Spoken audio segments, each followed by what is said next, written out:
Hey Gracie, tell them what they're watching. Hey everyone, Sage Man here. Once again, it's been a little over a month since the last podcast. I hope to have the next one out before the end of this month. It's got something special planned. This episode includes a Team Salmon segment, which was recorded back in March. They also saw the anniversary of Phase 2 come and go. Only 3 podcast episodes came out the intervening year. Double meh. And extreme meh most of this episode, minus the Team Salmon segment. You will hear my air conditioner rattling. I know it's revolting. It revolts me. It's hot in here, okay? I try my best to be professional. I just don't know how it's done, man. So let's see what's going on. Well, I'm employed now, which makes this whole thing a lot more comfortable, gotta tell you. I'm part-time washing dishes at a fancy restaurant.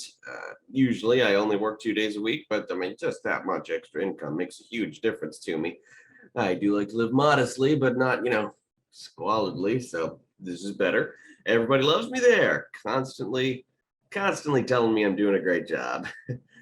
I hope I don't lose my touch. I hope I can stay there a good long while. Which isn't usually what a dishwasher aspires to, I know, but I find it incredibly refreshing to have a job where I don't have to think about a million things all at once. My mind easily processes doing dishes. It's just doing one thing. Last week they asked me if I'd be interested in working the salad station. I was like, no promotions. I'm doing the dishes. You're not going to take me away from there. I'd be great at making salads, but I'd be miserable having to do all that thinking. In the team segment you're about to see, I talked about refurbishing my DeviantArt account, but nobody uses DeviantArt anymore. I think I'm going to make a Tumblr account instead. The official Tapas and Stuff Productions Tumblr. Gonna put all the art and shit back over there, and yeah, I'm just going to leave my DeviantArt account the way it is, all stale with a bunch of dead links. Starting a whole new account is definitely easier than fixing up all that, huh? After I put this episode out today, I'm going to take a week off from Tapas. Sure, that's a confusing notion from your perspective as a viewer of this channel, where I only pop up like once a month, but no, I mean, every day I'm pumping ideas into my little tape recorder, and then I gotta write them all down and organize them. And it's absolutely impossible to get any actual work done because every time I cut down an idea and put it where it goes, 4 more grow back in its place.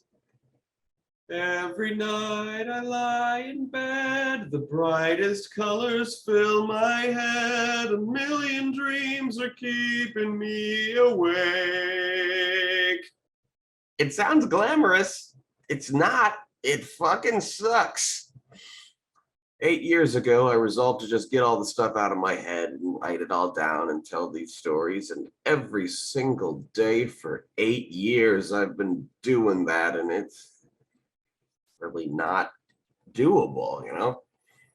I need a break where I just don't think about it for a while, kind of stop agitating the surface of the water so it clears and I can see, Yeah, taking a week off, and when that week is over, maybe I'll be rested enough to actually clear some of that stuff, get some of it done.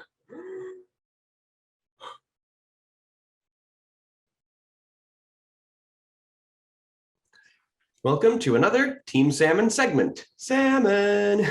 We've got a great segment for you today. I'm here with 2 artists who have brought dazzling visual arts to the Tapas world. Here at the bottom, I think, we have Stacy Lord, one of the namesakes of Team Salmon, and currently the art director and sole character designer of both of the fiction projects we have in development. And over here, hey, you got, no, here, okay, we have Casey Gosselin, who has also drawn lots of stuff for us, not recently. And Casey, is this the first time we've met face to face? think so. I think the last time we had a video chat, it was a few years ago, I think. Yeah, that's what I thought. There might have been, yeah, there have been a couple of like real big group chats we've done, but those were Yeah. a while ago, and I wasn't sure. Yeah. As is the spirit of the segment, we're gonna look at jobs they've taken for the channel in the past and how that might lead us into the future. How are you two feeling today? We're doing pretty good. Yeah, I'm pretty I don't know good. why I said we. But yeah, I'm just gonna talk for you now. There we go. Okay, let's go. And we're back. We're going to go through pieces that Stacy and Casey have done for Tapas in approximately chronological order. After that, we have something pretty cool prepared for the Q&A segment. An excellent subject was given to us as a question, and we're going to end it all with looking at some stuff that they've done outside of Tapas and where you can find more stuff that they do. First thing I ever hired Stacy to draw for me was this, the main characters of Some Sweet Kind of Vampire, which is a paranormal romance sitcom I've been sitting on for over 10 years now. Might be coming your way in the future, but I think in the distant future. Gosh, I wish I remembered what exactly it was that I saw from Stacy that inspired me to ask her about this. She just kind of gotten on a roll lately at the time. She'd been It's putting out some probably great Ruby stuff. fan art. Probably, yeah. At the time, our crew had been hanging out for like 5 years, and yeah, Stacy had just kind of gotten me into Ruby and had been drawing for it, yeah. And so yeah, this was something I wanted to try. This was early in the days of, I guess, still when there weren't even any public videos on the Tapas channel still. And I know Stacy enjoyed it. At one point, someone asked Stacy how it was going, and Stacy said it was fun, diverse, and it's very true. Tried to do that, and for me, seeing these characters in just more clarity than I'd ever seen before, that was inspiring. Renewed my interest in the story.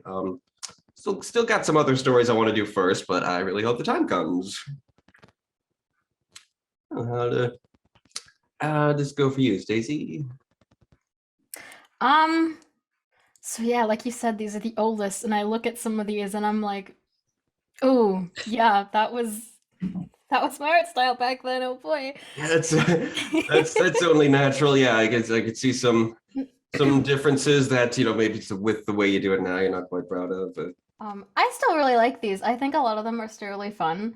yeah, I look at them though, and there are a lot that I wish that there are a lot of things I would do differently if I would redraw them now. for sure. Um, my art style at the time, there's like a weirdly childish aspect to all their faces too, which I There it wish is. is something I spotted early on. Mhm. But I mean, it's still cute. Yeah, I still like them. I think maybe it's just it's just kind of anime and they're young people, so they would have those proportions of the face, perhaps. Yeah.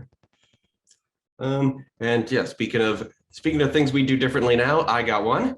That's Iris. The first one was a ton of fun. So I then tapped Stacy almost right away to work on what has long been Some Sweet Kind of Vampire's sister series, Iris, a dystopian drama to correspond to the paranormal romance of the first. So yeah, these wardrobe decisions were, it was an ill-conceived snap decision. It was something that had attracted me only very shortly before I asked Stacy to draw them, when I was briefly developed a fascination for barbarian fantasy.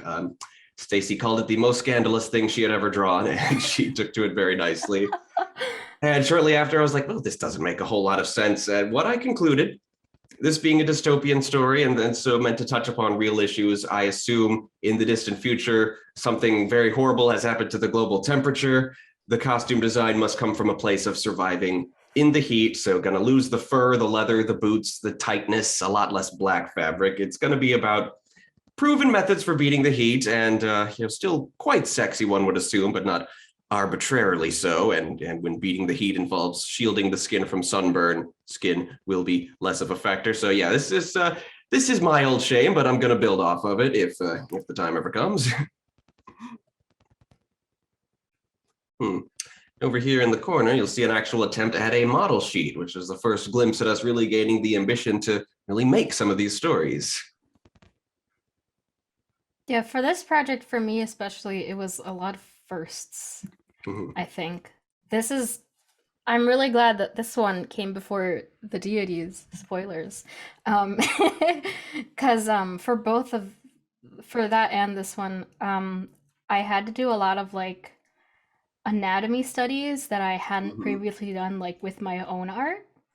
Um, as Sage already said, there's not a lot of clothing, so there was a lot of like anatomy that I had to actually like, oh, I can't cover this up with like a loose shirt now. I have to actually Next time they will. They will. Okay.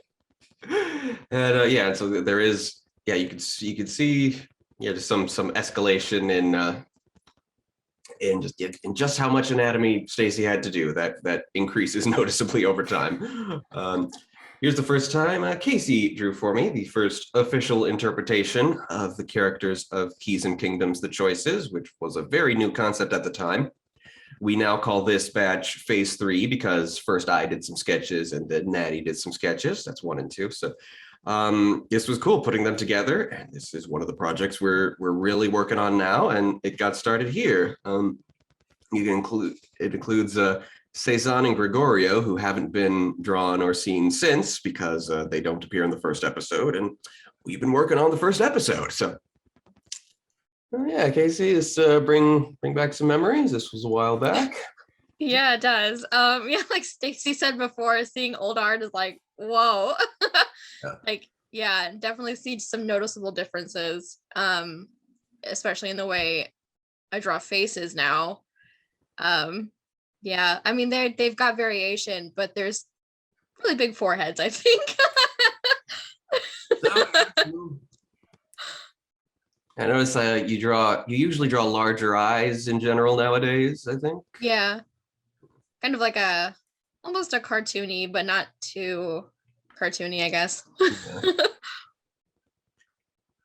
And our first go at really modeling some characters. We have Phase 4, also by Casey, and this was the faces of the characters for almost 2 years. Ultimately, we want to refine them and also tweak the art style a bit to restore the Disney-esque atmosphere that was the original inspiration of the world. But these were the definitive versions for a long time, and we carried over as much as we could. How was this experience? That was pretty good. Lots of changes. Overall, I think, I mean, it was pretty good. Definitely some things I would do better. Yeah, spacing isn't all that great. And But as far as modeling, I think Stacy and I together, we really perfected it over the course of what we yeah, did last year. And yeah, it was like a this, trial run, I think. yeah, this is how it all got started, and we learned from it for sure. Yeah. And this was just for fun. As Stacy mentioned, we were inspired a lot by Ruby, and when I founded Tapas, I called the core group Team Salmon because me, Stacy, Mackenzie, Natty, that spells salmon. That's a color. It worked. So personal names in Ruby evoke colors, and team names do likewise with the initials of their 4 members. And just one day we just got to talking about names and weapons and designs we'd have in the Ruby universe, and that brought us this. Admittedly, we were pretty lazy with the names. We just looked up English words for colors that had our same initials, and then we dressed the characters in those colors. Ruby names usually have a bit more thought put into them than that, but it's not like we really intended to do anything with the characters. There was a very brief period where we mused about a fanfic starring them, but that wasn't a concept that lasted long because we had other stuff to do. This is still really cute, I think. This was really fun at the time. I had a lot of fun like workshopping everyone's outfits and weapons. Yeah.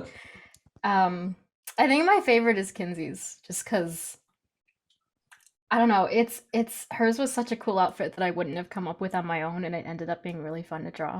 Yeah, it's really elegant, and the halberd makes for a very good ruby gun weapon. It's got a real Yeah. good feel to it. And let's see, I don't recall if Natty mentioned this when we were looking over this like 2 episodes ago, but Now, he pointed that not only did she get a name with her initials, but it also allowed her to dress herself like the Swedish flag. So that Yeah, I did notice that. that's yeah, I didn't notice until just 2 weeks ago when she told me about that. So that was, and yeah, that worked out quite perfectly. And yeah, and there's you. I'd say my favorite is yours. It suits you really well. Yeah. Um, and I've got I mean, my guy being Irish, I have no Irish connection. I don't know what I would just. I don't know. Just the green names with my initials just sounded Irish, I guess. Okay, I and like the name I here, picked. Those are my like two favorite colors. I don't know why I said it like that. I like purple and I like pink. So it worked out fine. yeah, lots of things worked out quite well. And this was a very big project that lasted us a long time, and it was truly a joy, and still is. One of the early ideas when assembling the Keys and Kingdoms universe was that the place was run by three pantheons, the gods of the historical Greek, Egyptian, and Norse myths. I didn't know much about the subjects. I knew quite a few Greek stories, but not a ton, and the other two, virtually nothing. What I discovered was that there was a third edition Dungeons and Dragons book called Deities and Demigods, which was about the use of gods in your campaign.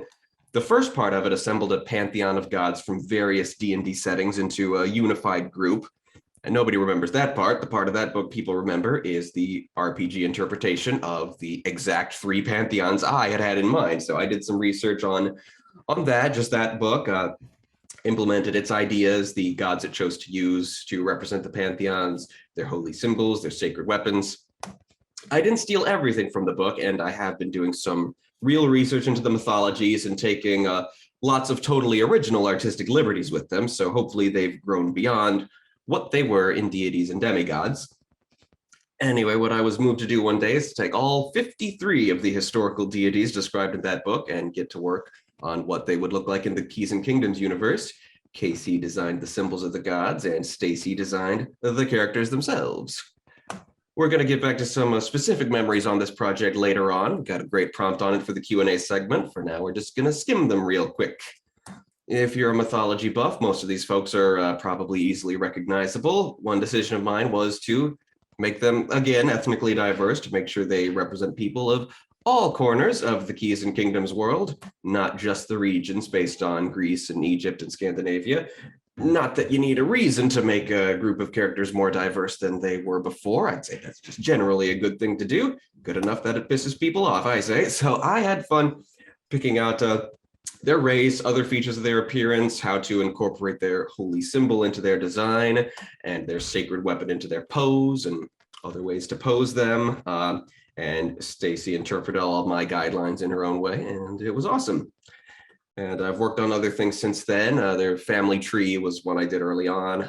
Their size, their powers, the implementation of gods which they didn't spotlight in Deities and Demigods, and even gods from other mythologies. I'm making sure it's these three that are the real big forces in Cosmos, but I'm implementing a lot of other real world myth and legend into the backstory of this fantasy world, and loving how that's going.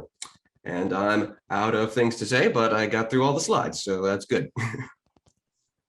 Yeah, this is definitely the biggest project I took on for you. To I'm date, really for glad sure. I did, because there were a lot of things I got to figure out how to draw that like I said before, I probably wouldn't have like by working on my own art. Yeah. Um, and you can definitely see the shift of like my own art style, like from before I started it to like around the time I finished it. Yeah, there is a very subtle progression, like an evolution that you can't Yeah. quite see. It's very imperceptible.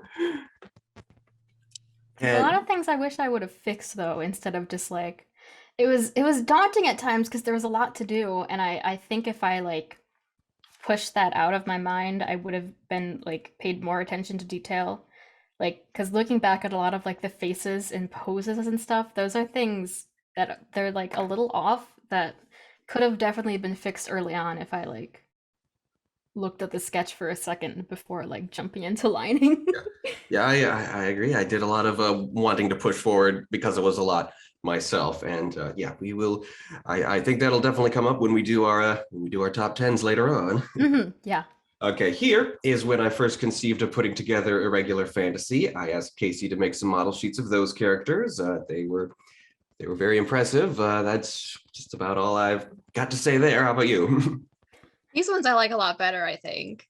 Definitely, I think it's because of the progression from May of 2019 into October of 2020. Definitely. You can kind of see there's more stability, I think, in these ones. I'd say so. And, Casey also made the character portraits for Better Yet. We wanted to make publishing an audio drama to YouTube a bit more visually interesting. So these portraits hang on the wall to indicate which characters are on stage at that moment. And yeah, this is a project we actually finished and released a couple months after this. It all started when I gave Mason just a few artists to choose from for this idea. He liked Casey the best, and they whipped these up. Mason had just some notions of the character's looks, and they really help with the atmosphere. What you think? These I'm still really proud of, I think, especially the head poses, definitely. Good. Because those are pretty tricky. But yeah. Yeah. These ones I like a lot. What's that? I was really impressed by these when you first finished them. I like these a lot still. Yeah, they're very good. I remember one challenge that I told Mason about is that these portraits have to represent the characters through the whole show, regardless of how they're feeling. And that brought me to mind of some like old computer RPGs where each character has only one portrait, no matter what their dialogue is. And so that would have been a fun challenge, I think. And yeah, I'd say it worked out. You get a personality and not so much a specific mood from them. Mm-hmm. And see, I think Casey, you told me you did listen to the show, right? Yes. Eventually, yeah. Good to hear. And so last year, I intended to really go forward with something final and definitive with Irregular Fantasy and Keys and Kingdoms character models to finally use right there in the story. And I had intended Casey to remake their own work, but due to scheduling conflicts, first one, then the other was passed along to Stacy. We worked out a really awesome final process for making character models for our shows in general, and it was awesome. Stacy, you got some stories on these in particular? These ones I have a complicated relationship with. Yeah. They were a lot of fun, and I'm really happy with how they turned out, but we both know that it was kind of a painstaking, like tedious process of the two of us going back and forth and making sure all the details were just right. But it was definitely worth it. I'm really happy with how they turned off. And I was really happy to have been able to pick up where Casey left off again. I really like these. I think you did a wonderful job on them. Thank you. It makes it a little bit easier when I have your art to go off of also. Yeah, it's what I've got lots of crew working on some pencil concept art right now so that we can turn that into models. And yeah, I mean, since you've done them once before, the whole process will be faster, I think. That's the great thing about starting something, isn't it? And for the choice's final models, Casey was almost ready to begin these. Told me there was some effort to work out a Disney-esque facial style that ultimately I never even got to see, because once again we had to go with Stacy and got our finals. So now the primary skill required for being an artist on either of these projects will be the ability to draw like Stacy. I think she definitely did a lot better than I could have. Yeah, this was a fun challenge too. Especially the like Disney preliminary like sketches studies I did before. Yeah, we had just some good screen caps of just various pre-existing Disney characters from various eras that I thought fit the facial structure I was going for and the body structure as well. And yeah, started with some sketches trying to emulate those, and I think we'll make that a part of the process now too. Just have a preliminary sketch that shows some personality before we go into these just stiff, straight character models.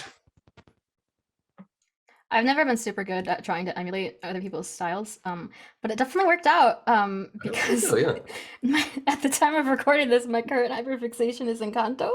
So right after I finished my big like project of trying to emulate a Disney style, now I'm finally free to go back to my own art, and I just want to draw more Disney stuff.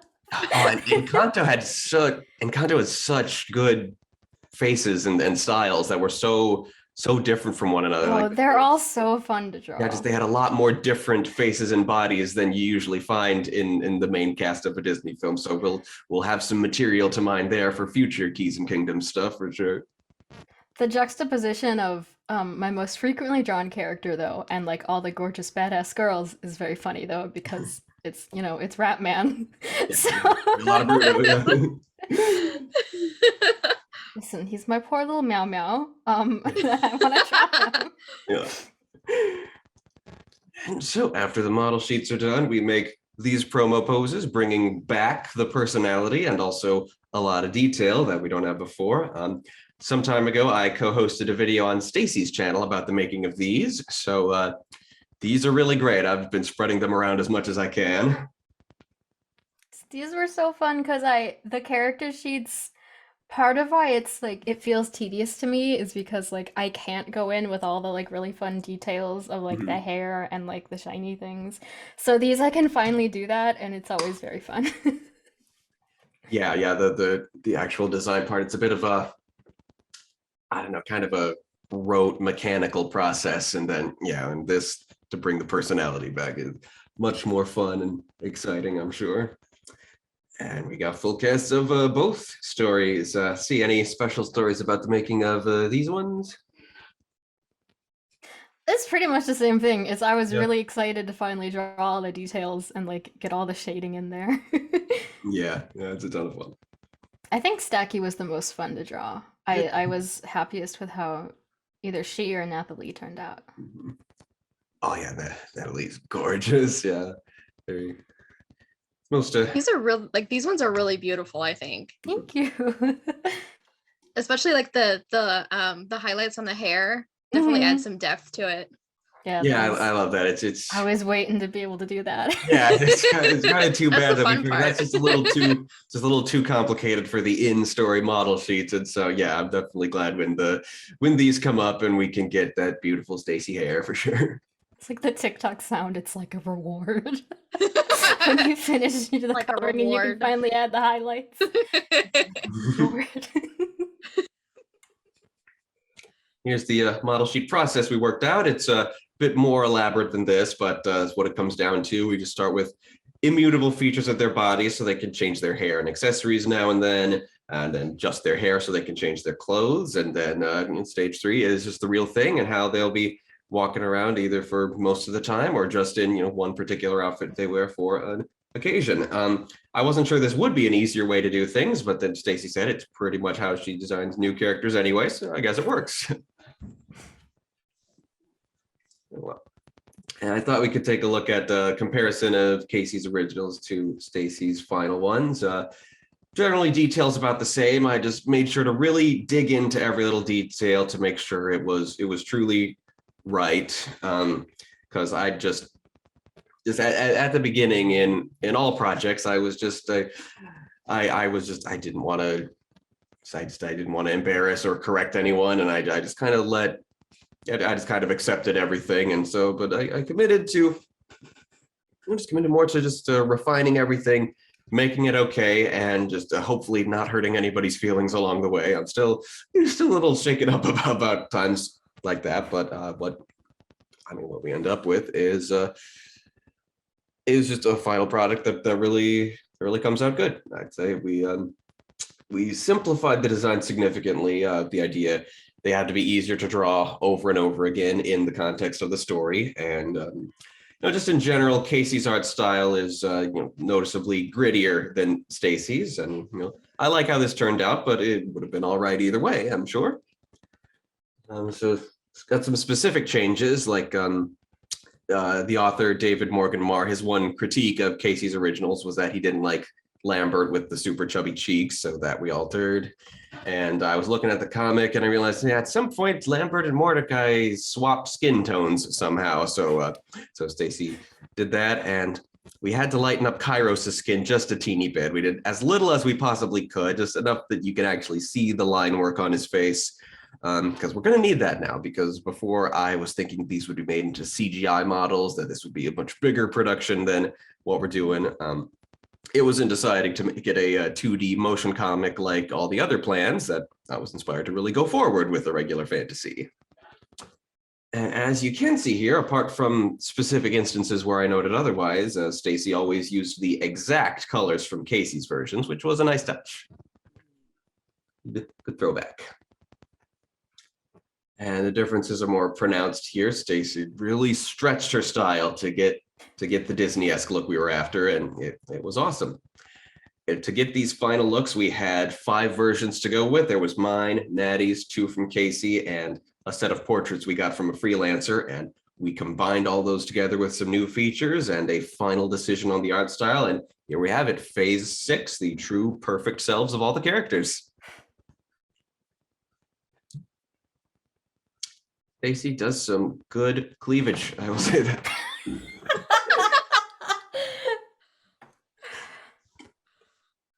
Yeah. And you know what I forgot when we were getting ready for this meeting? The TAPAS banner, this right here. That's some significant art. It's up top everywhere now. So we didn't really prepare for this part. And we just, I talked about it with Natty and Kenzie 2 episodes ago anyway. So I'll just skim through it real quick. Of the 9 elements on the banner, Casey did these 2. This was the first time she drew something for Better Yet. Had I remembered to put it in the chronology, it would have been just before Better Yet, I think. And for what turned out to be the last time to date, Casey once again redrew the leads of Keys and Kingdoms. Yeah, there was collective amusement at one time when we realized, all 3 of the TAPAS projects we're actually launching are the 3 that Casey did the visual development for. What a coincidence, but that turned out not to be the case. Stacy took over both of those, and she's still presumably attached to these others, but let's not think too far ahead of ourselves. Stacy did most of the banner work, Return to Iris, and then Crazy Kids from Some Sweet Kind of Vampire.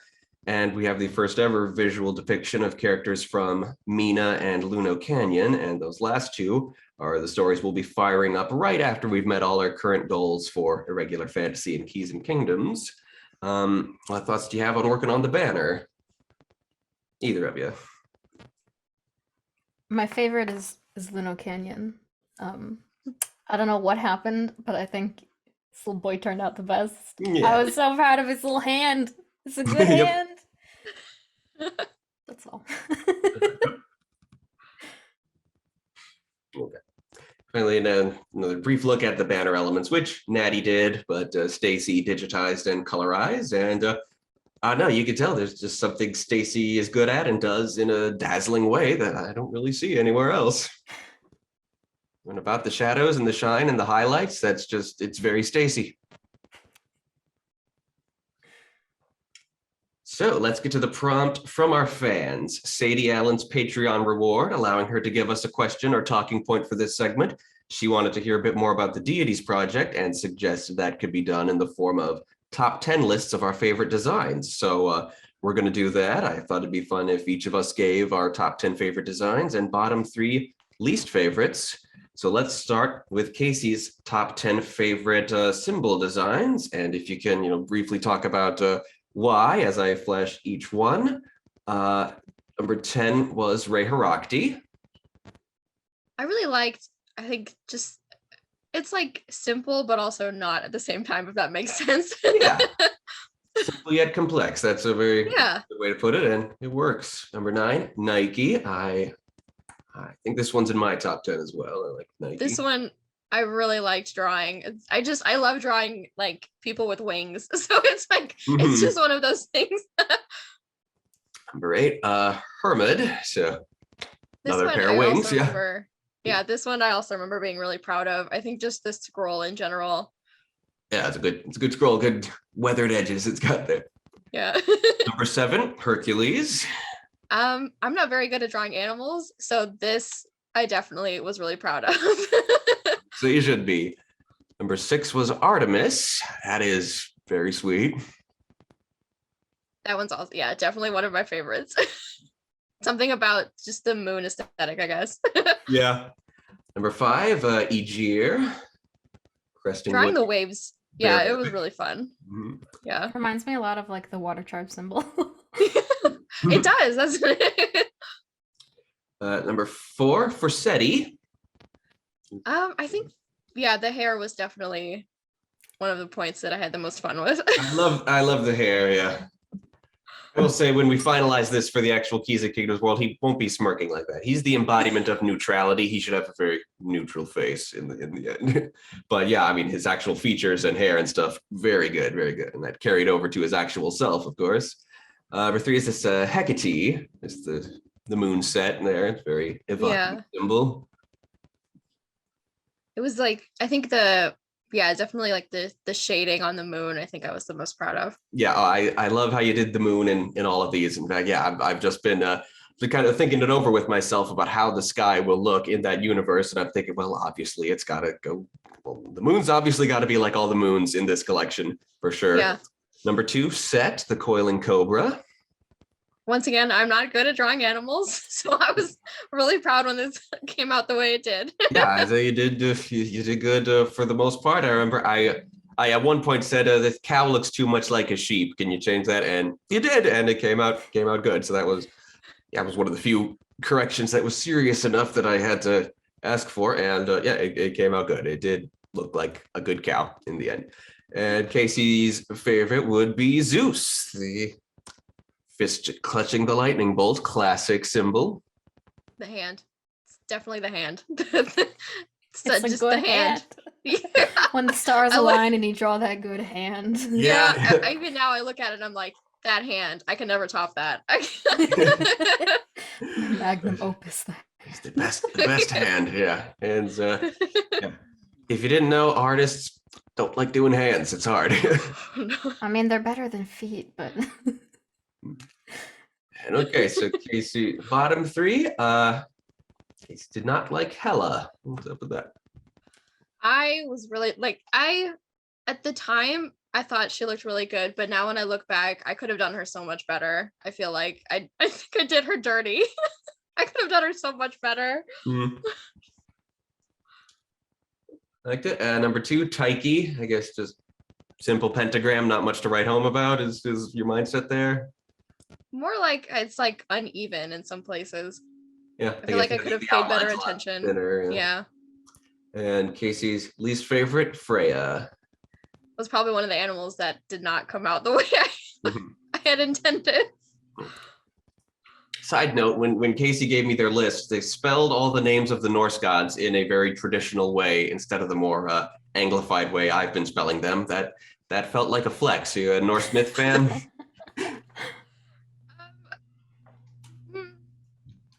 Not really. More like I really like the goddess Hail, so Yeah. Yeah, I thought it would be confusing having a character whose name was Hell, so I made it Hella, just like Marvel Comics does. So it'd be less confusing in the dialogue. And yeah, it starts off. We're doing this kind of a compliment sandwich, putting all the negatives in the middle there. So we're starting at Stacy off with her bottom 3. Taiki again. What's wrong with Taiki? So here's the thing specifically about her and her face. I had not figured out how to like draw a head leaned back just yet. I mean, you can definitely tell that that's what she's doing, but because of that, like the perspective is messed up and her jaw looks really unnatural and like the rest of her face is just really off because of it, and it's I wish if I it's could any help, I never noticed until you said that. And it's like her mouth is way too low and everything else followed.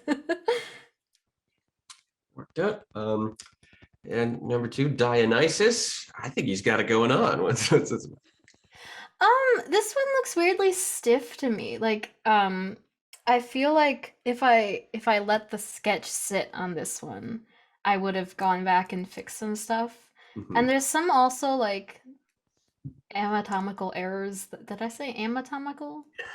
Yeah, that's Not not. what you meant. I can't talk. That's fine. Uh, Um, there are some things that I can't quite put my finger on. Like I think his head might be like too small or lopsided or something.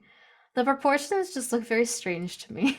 I could see that possibly, but yeah, I know. Just the color's very good. I really like it. And Stacy's least favorite is Hermes, and that one I get. I wouldn't call him one of my least favorites, but I get it. Yeah. Yeah, I don't know. The pose and face look kind of silly to me. There are, which has nothing to do with your original like specifications, but I wish that I would have like, I don't know. There's some things that I wish I could have done differently with this one. He's very cross-eyed, Just a little bit, yeah. and he has the caduceus mounted on top of a regular staff instead of just holding a caduceus. That's a bit odd. But I mean, how do you hold a staff with snakes around it? I don't think you could have done better. um, okay, Stacy's top 10. At 10 we have Demeter. I did not have the foresight to actually like, oh, like rank 10 to 1. I just picked chronological orders of all my favorites. So, ironically, Demeter's actually my favorite. Really? Well, um, I wish I'd known that because you numbered them. sorry, yeah. Casey didn't number theirs, and I I just thought, put like the chronological, I'm sorry, but yeah, I really like her pose. I'm still really happy with like her eyes and like my favorite out of everything is the flower crown. I was so yeah, that's happy with how that turned out. very elaborate and good. Yeah.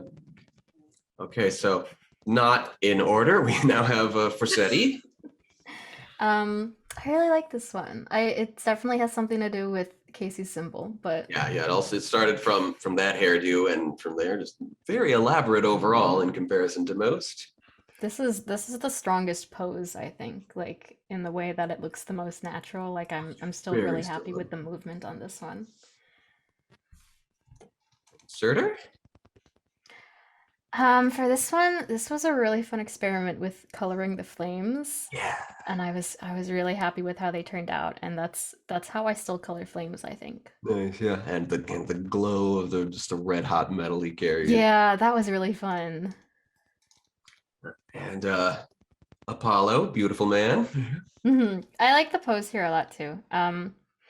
I feel like I remember not being super happy when I first finished it. Like I had higher expectations for how he would look, but looking back, I really like his like pose and face. I think it turned out really nice. Very beautiful face for sure. We have Tyr. I'm also not super great at drawing animals, but I was really happy with how the bear head turned out. I was really happy with the pose and the muscles and Mhm. the metal. I'm still really happy with this one. Hera, I know the women of Tapas love Hera. While this whole thing was in progress, we had Stacy and Sadie and Zia all talking about having a crush on this Hera, right? Yeah, her if I think if I had a little more anatomical knowledge at the time, she'd look so badass. That I wish I could go back and fix her pose just a little bit, but I think she looks great. And the crown, or more specifically, whatever else it was called at the time. A crown, I'm sure. Okay, yeah. But yeah. Um she looks really badass and pretty. Mhm. Athena, very good. Okay. Athena, I really like because I think it took a minute for me to figure out how I wanted the gold to look. And because Athena was more like early on in the project, Mhm. that's how I like shaded metal for the rest of it. Yeah. Um and I'm still really happy with how shiny it is. Oh yeah, I love that very much. Poseidon, very awesome. Mhm. And I'm good of give him just kind of that tan, kind of that tan of Percy Jackson's Poseidon is kind of the idea you had there. Yeah. I really like the way this one guides your eyes. I'm trying to think of more interesting ways to say, oh, movement, good. I like how this turned out. Thank you for do you Ray Harakti?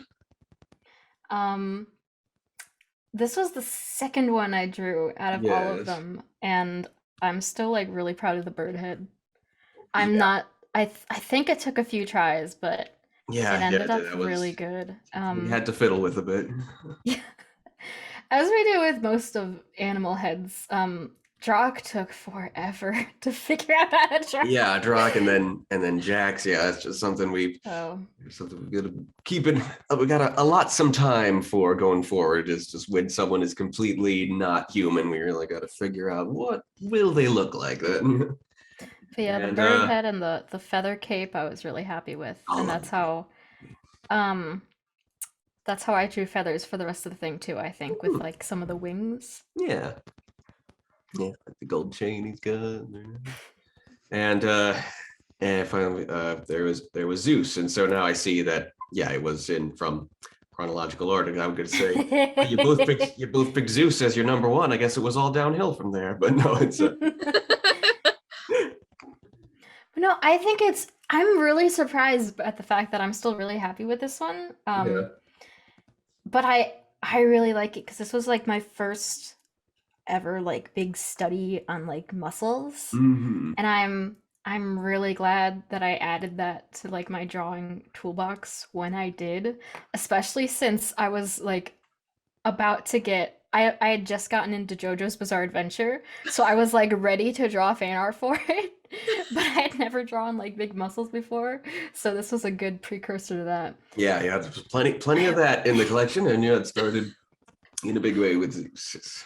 The only thing I wish I could go back and change is the shield. There's like something about it that Yeah, it's. I just think yeah, I would need just more yeah, just more detail in the Medusa hair, not just a ring Hmm. around the I'm face. not sure what I would do differently, but I definitely would do something differently. I could see that. Yeah. And I took the liberty of doing my own. So my top 10 symbols. I got start with Anubis, very nice, menacing jackal face. Love the stare. Frey, just the icy texture on the sword. Good stuff. And I liked Hela. There's the two-face deal done really well. I did too. You're really good at drawing like big flowy hair. Well, thank you. I really like drawing hair. Hey, but yeah, but I mean, I suppose it's because Casey does the flowy hair that so many of the characters now have the really flowing hair. Like Stacy once pointed out, no one in the choices has straight hair. I'm like, huh, that's true. Curly Um, hair's more fun to draw anyway. yeah. Yeah, it's nice, it's bouncy, you know.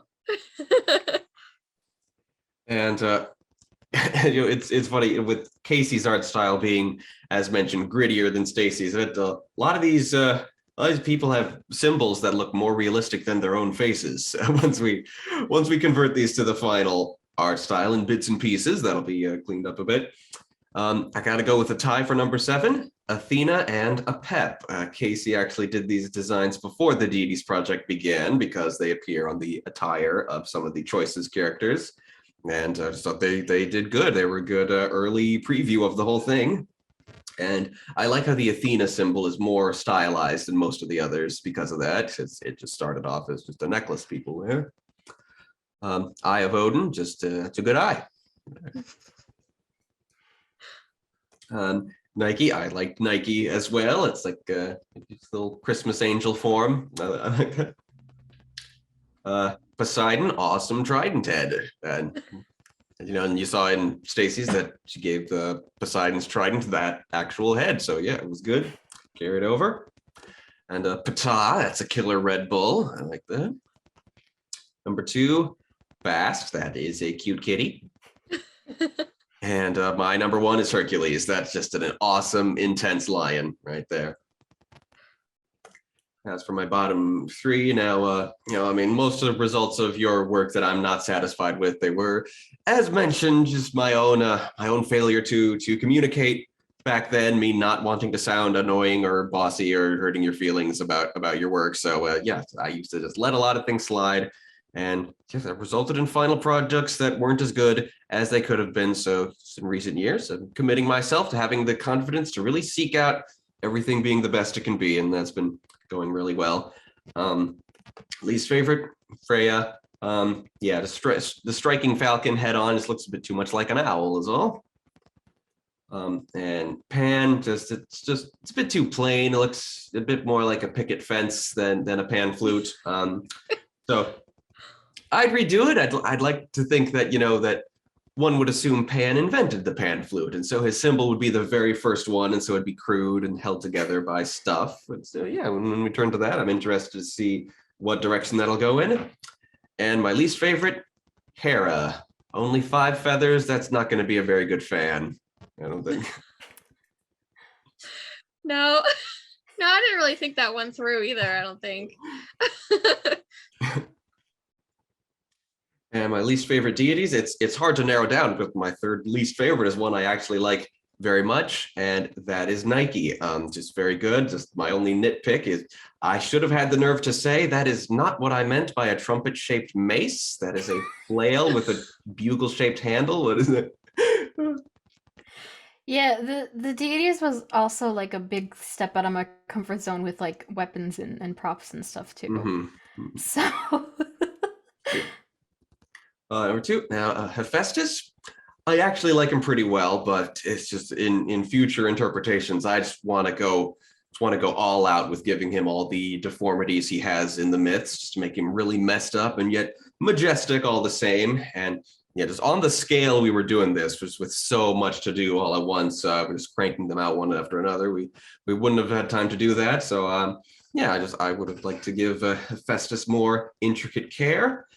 And yeah, my number one, the only one whose results I just straight up do not like, I gotta go with Tyr.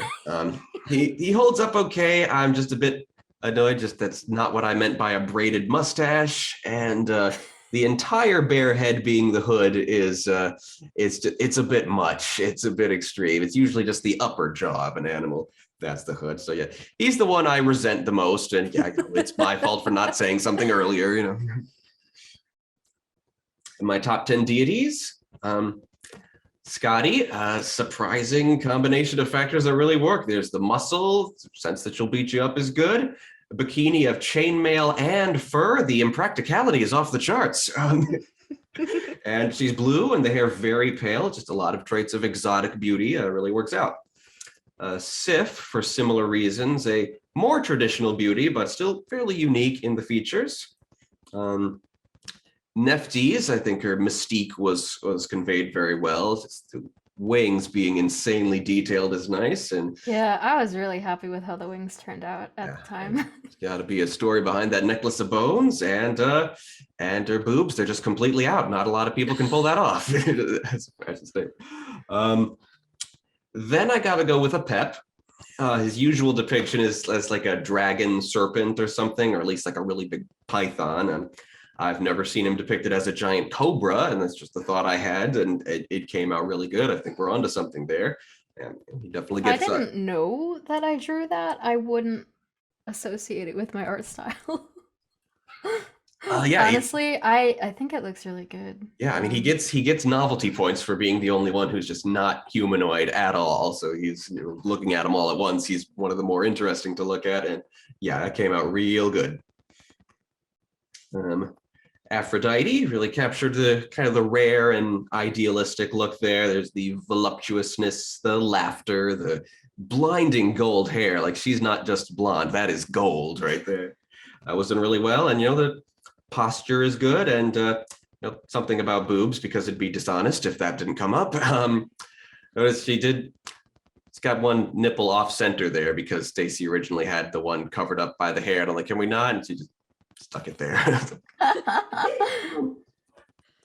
Isis, really beautiful. Got the sparkly makeup, white eyeshadow, all the red gold accessories. That was something interesting we didn't really do anywhere else. I like the symbol mounted on the staff.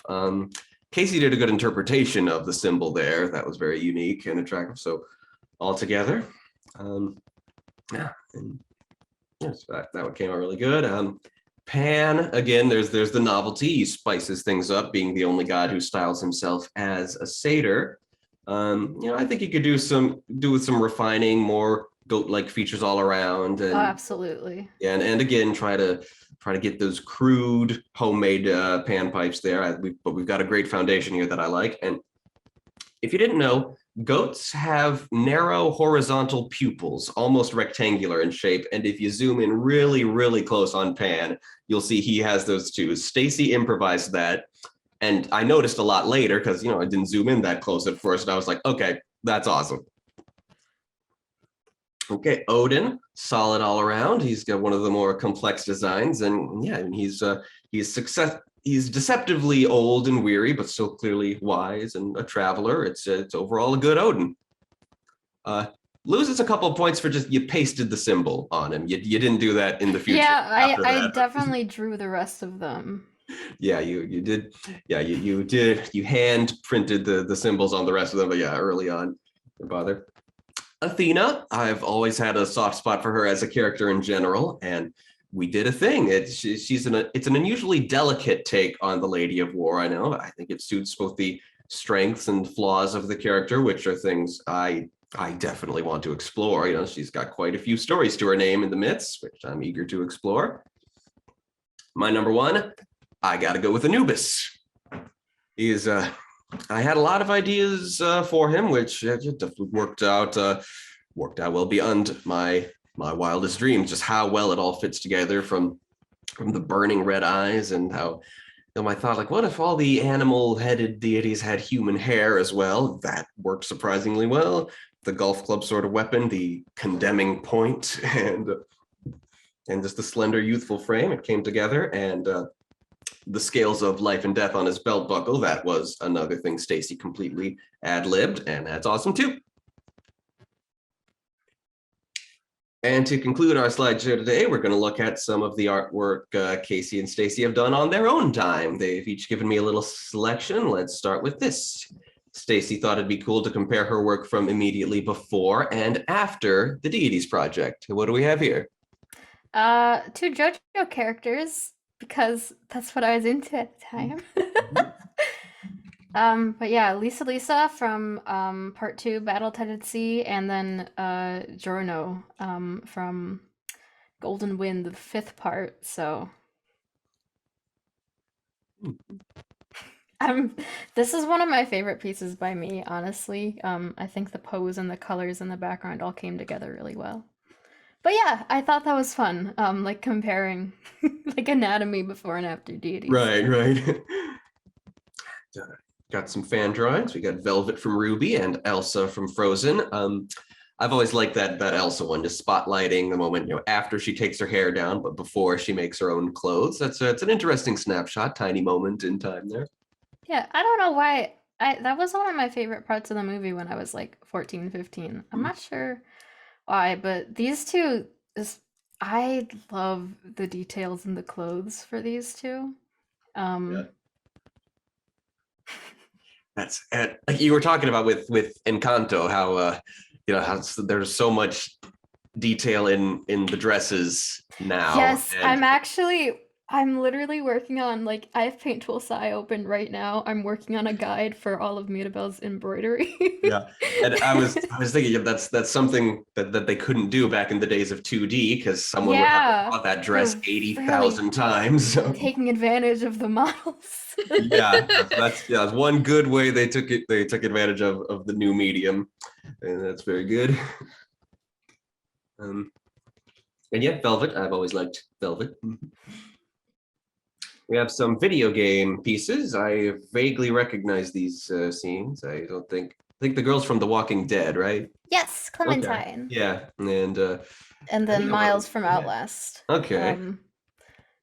These are two very violent games, so it sounds weird to say, but these two games hold a very special place in my heart. I first got into them both when I was like 14, which probably isn't good.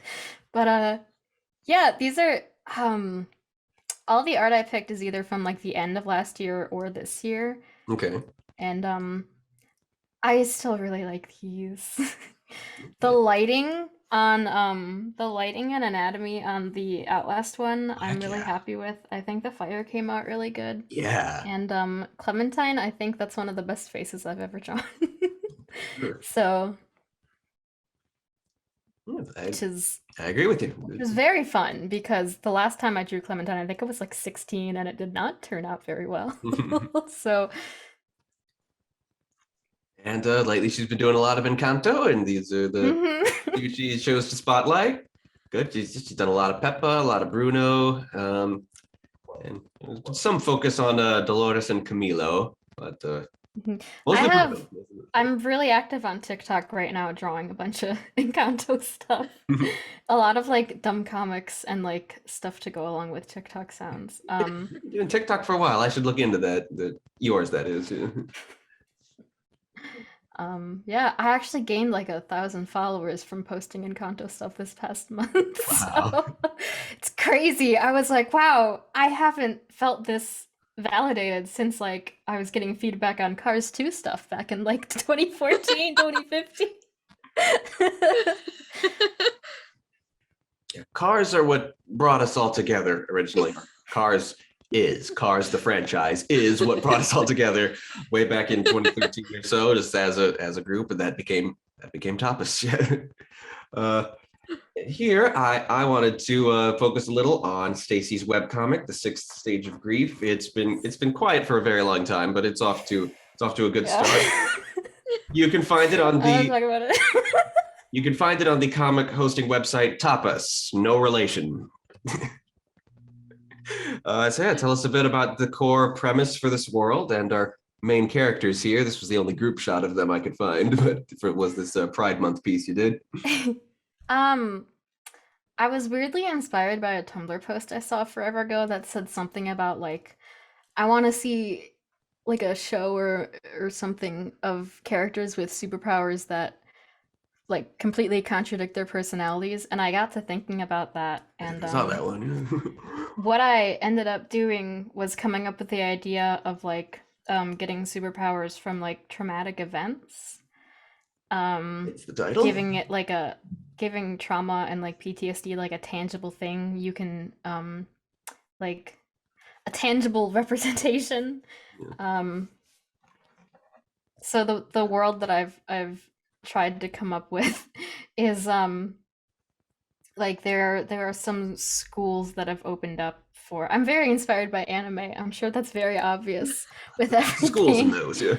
But yeah, with like a bunch of counselors and teachers and that can either help like young adults with trauma, like either find a path they want or like teach them specifically about some stuff they can use their, I call them copes. Yeah. Their copes to help other people. And there's also like a special superhero kind of career that I've chosen to call Crusader, which is very silly, but I'm sticking by it. It works, I'd say. And the basic idea there is that they like work along like police and like firefighters to using their like superpowers to help people. Yeah.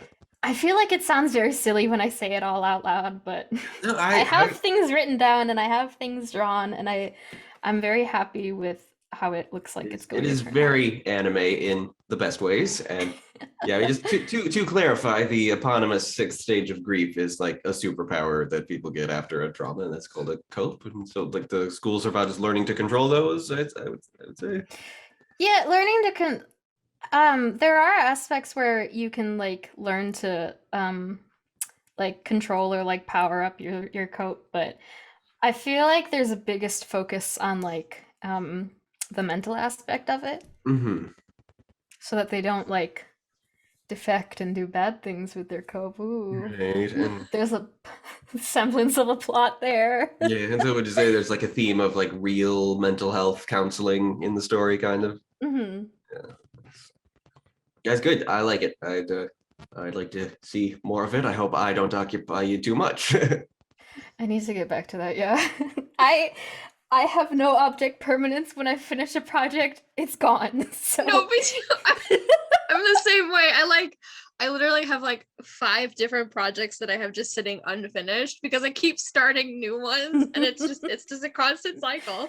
Tell me And about it, then I right? realized, like, oh wait, I should be working on that, shouldn't I? Ooh. Yeah, like right now, most recent video on my channel, it's one that I made almost 2 years ago, and I didn't edit it, and editing it took me a couple of hours. Like, could have done that a year and a half ago. And I have so many other things like that I could have done like 2 years ago, but I just haven't. Doing better. I'm doing good right now, but getting forward on stuff like this, so that's good. And now we will finish up with some Casey pieces. I don't really have any context at all for this stuff, so what do we have here? So this is actually a character from an MMORPG that I play. Oh, This is one of my characters. She's what's called an Asura, which are like basically little shark goblins. They have really sharp teeth and they look like little goblins. And yeah. like that. Okay. This also another character of mine from the same game. She's like part of like a one of their secret societies or whatever that relies heavily on this magic stone, and that's what the halo is, everything in the background. I see. I love the composition on this one. Thank you. I'm still really proud of it. I like the mask. Dramatically removing a mask. That's never going to be not awesome. Over here, this looks familiar. What is this from? So this is fan art of Slime Rancher, and I really love Slime Oh, Rancher. right. Yeah. And I did with this piece, I did a lot of like firsts, kind of like you see the darker shading in the hair along the line art, and I used like a kind of like a crayon tool for the line art and everything. It kind of gave it more of like a rugged painterly type of feel, almost like it's a page from a coloring book, I guess. But I love Slime Rancher, so I couldn't I had to draw something for it. And I'm still really proud of this, especially the shading and everything. Yeah, it's good. The lighting with what looks like a sunset going on is very good. Mm-hmm. So this piece is like, okay, first of all, I love drawing spooky stuff, so you're probably going to see a little bit more of those. But this is a character that I have like a comic idea for that I haven't really gotten around to recently. Another one of those. Yeah. She's basically like she's a spirit who helps a paranormal investigator kind of I guess lock up a more evil entity. Nice. I haven't really worked out the details because it's still very rough, and but I wanted to get her drawn and everything. Good starting point. So that's another piece. Spooky as well. Yeah, from the same, that's actually the same character. Okay.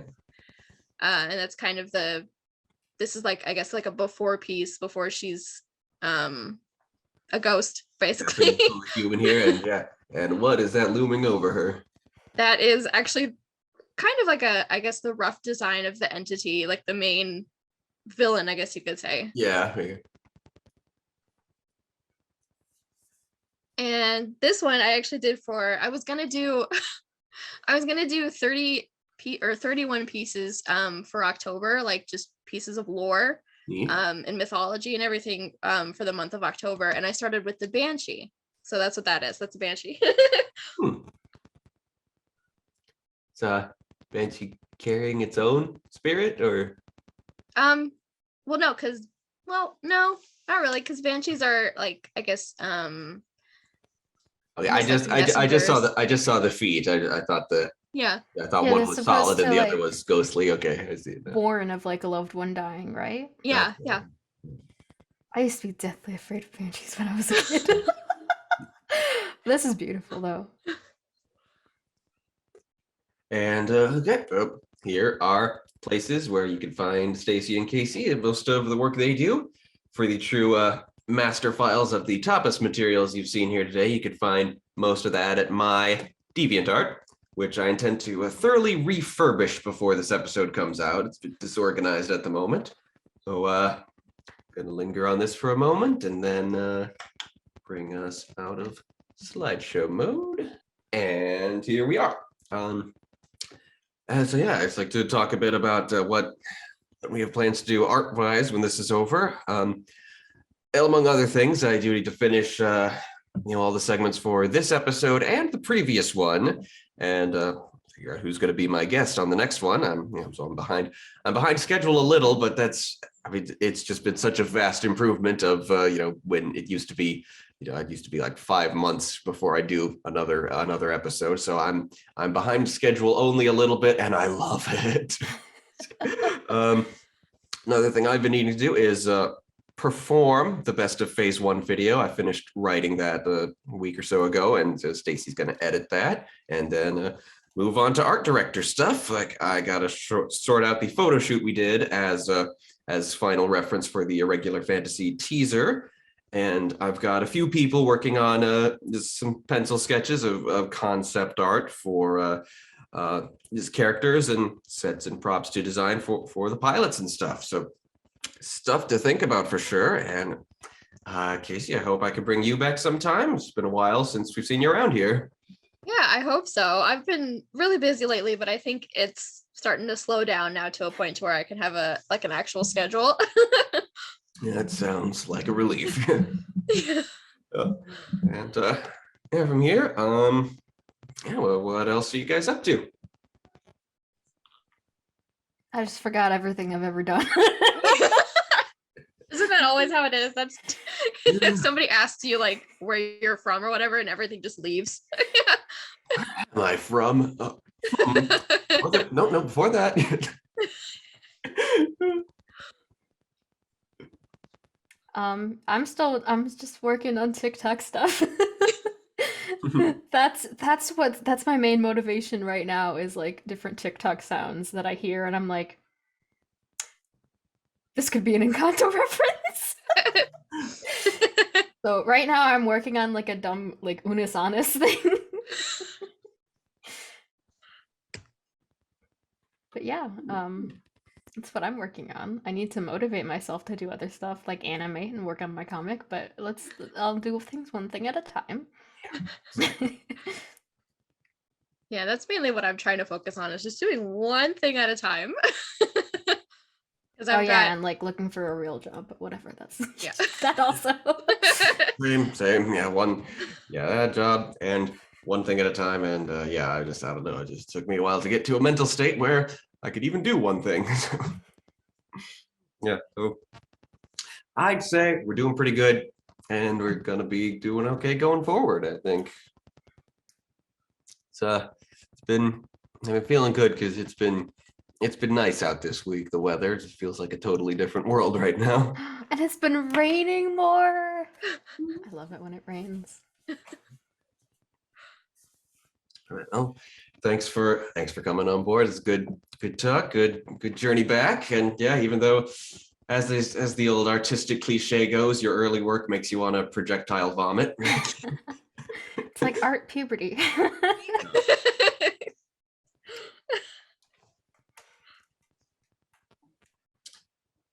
And I'm very sorry to anybody who heard like the purring and everything, because I have a cat on my lap. So Can we see the cat? yeah, let me show you. Yeah, She's a little okay. baby. Show us the baby. Yeah, before Stacy around, Casey showed me the cat, and I'm like, wow, I could actually hear the purring. You can't hear my cat when he purrs. That one must be very happy. Hey, baby. She's very sleepy, and she was not happy that I picked her up. Oh, I'm sorry. Yeah, I'm so sorry, cat. That's always how it is. I bring mine on camera, and they don't appreciate that. They snuggle on their own time. But Oh, kitty. Oh, baby. He's grumpy. Hey, butter. You grumpy me. Oh, he's so fluffy. Yeah. All right. Yeah. All right. Good. Yeah. Like I said, really good. Thanks for coming on board, and I will see everybody next time. Thanks for having us. Yeah, thanks for having us.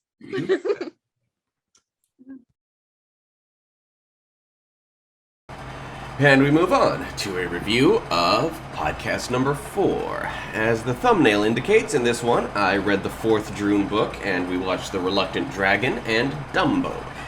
And let's take a look at what I did before that in the first 2 segments. You say something, Marmalade?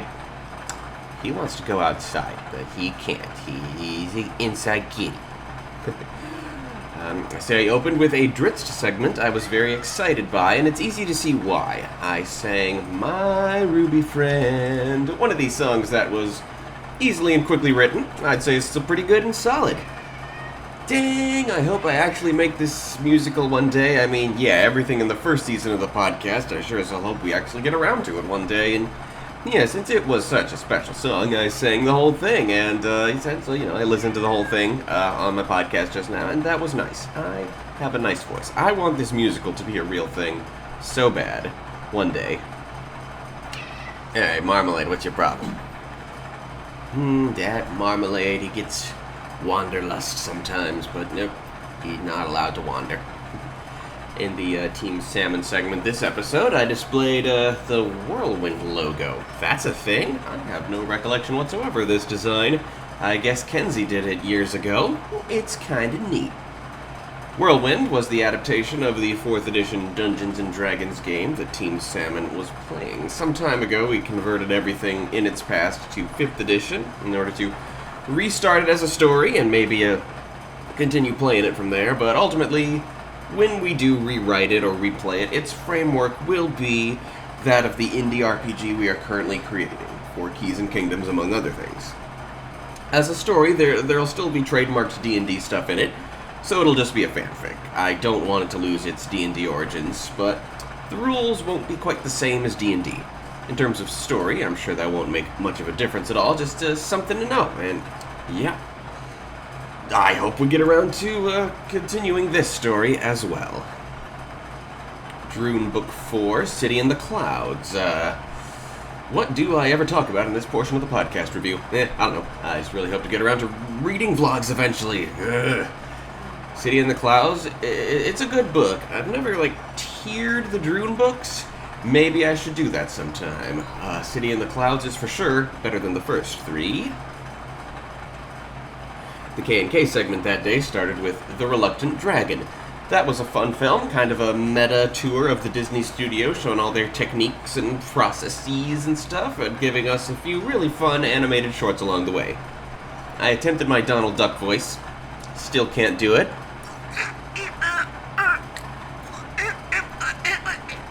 I mean, I got the basics of the technique, the minimum basics, but I'm ages away from actually speaking while making that noise. I talked about Dungeons & Dragons, dragons. The dragons of Dungeons & Dragons. Mostly using those in our own setting. Well, that is to say, mostly using D&D's chromatic and metallic dragons in our own setting, but since then, I've had a few original ideas for other dragon species.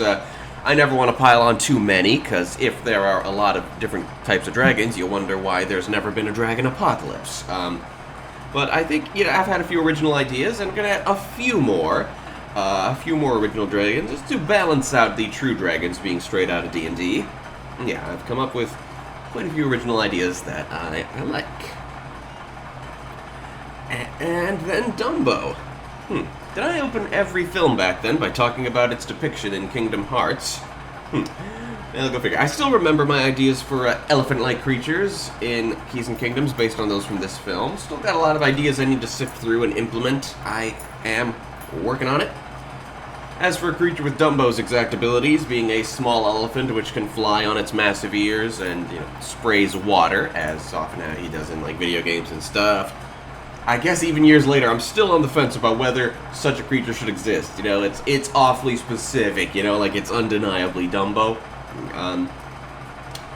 Here's something worth noting that I failed to mention when I first covered Dumbo. The fact that in the scene where the elephants are setting up the circus tent, it's a very atmospheric, rainy scene, and I like the elephants' participation in it, but I neglected to discuss the fact that the human workers setting up the tents would seem to be black men. It's hard to tell because they're silhouetted, but they're cheerfully singing about how they're illiterate and are going to throw away their wages as soon as they get them, and at one point one gets called a hairy ape.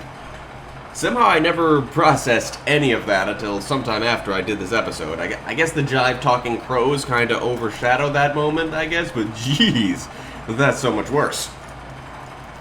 Jeremy was not with me for most of this K&K segment, and I was really feeling her absence listening back to it, but I see I brought her back at the end to share her notes, and that's cool. So, episode 4, fairly routine episode, but I ended it by talking about what we'd be doing next time, which I think is a habit it's a habit I kind of lost, dropped out of, but it's something I try to do routinely, and now.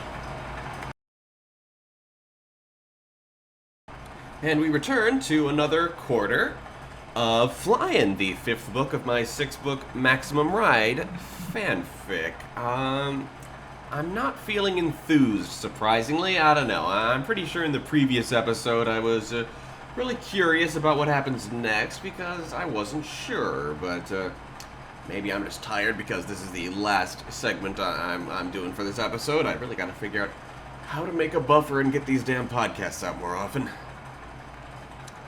Chapter 19, our characters are making camp for the night. Max is very concerned now about having lost an eye, in addition to the arm she lost at the end of the last one. The more pressing concern is that shit's gonna get infected fast if they don't find help quick. She hopes she can get a cybernetic eye as well as an arm. She doesn't know if their people have that kind of technology. Angel is feeling guilty that a mission to rescue her resulted in all the getting lost and all these horrible injuries. And Imogen, Maoc Imogen, she's horrified that these new erasers were clearly made using her own DNA.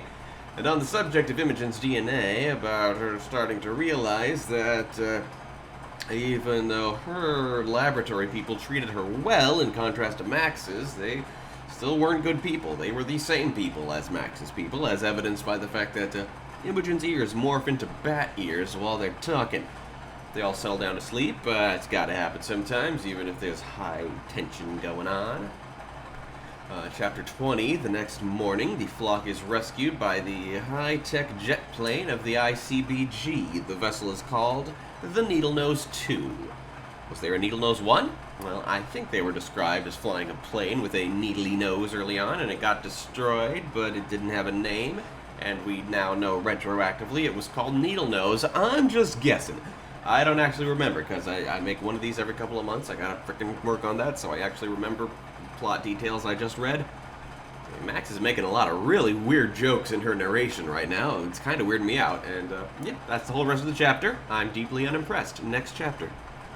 Chapter 21, from Fang's POV, he listens as Max commissions some cybernetics from Danny, stating that she wants both of her arms made cybernetic so her fighting style, doesn't get so lopsided. Sensible enough, And she doesn't want human-looking cybernetics like in Star Wars. She wants to look like a cyborg. And Fang's a bit thrown off by how cheerful she is about the prospect. While Max gets operated on, Fang leads some other tasks. Scanning everyone for microchips so they know they can't be located in the future, stabilizing the DNA of the Irish flock, who certainly have, expiration dates and stuff. That was a thing in the early books.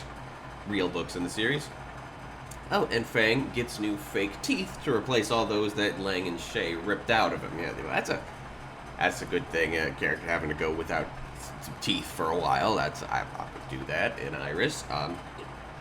In time, I don't know how much time, Max comes back with her cybernetic parts. A big golden eye and 2 robot arms.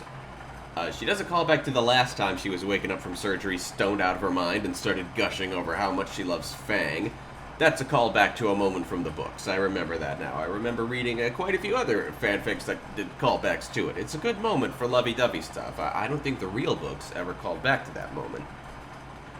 Chapter 22, following having been really pumped about her new cyborg power, that she fucks Fang's brains out, and then Max proceeds to show everyone else her cyborg bits. And Kelly appears again. Everyone makes a good showing in battle, especially Max, the mastery of her cyborg limbs having been downloaded directly into her brain. I don't know if I'd put that kind of tech in a story now. It's convenient, but it's a bit silly, and, too convenient, obviously. Max eventually disables Kelly, her cyborg strength pinning Kelly in place. As such, the clicking sounds in Kelly's head that tell her what to do start going haywire. Max can't help but feel sympathy for Kelly's anguish, recognizing very strongly that this person is her sister. Great line about Max not trusting Jeb's advice for shit, and apparently this is the first time Max hears the name of Headmaster. Always a good sign when the hero doesn't know the villain exists until book 5 of 6. Headmaster's never been the villain of this story, just, if they had been, that would indeed have been dragging things out for too long.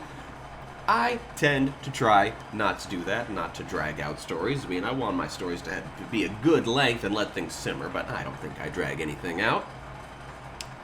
Max releases Kelly, who elects to flee rather than continue fighting. Max resolves to find Kelly, rehabilitate her, get her on their side.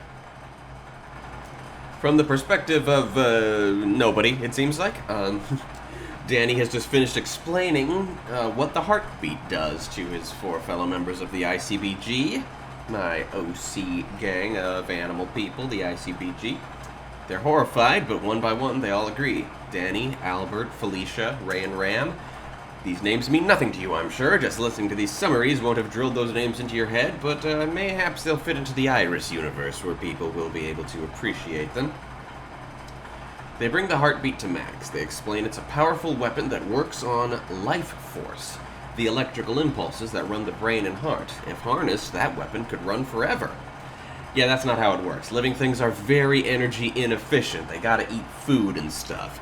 I don't know what I was thinking.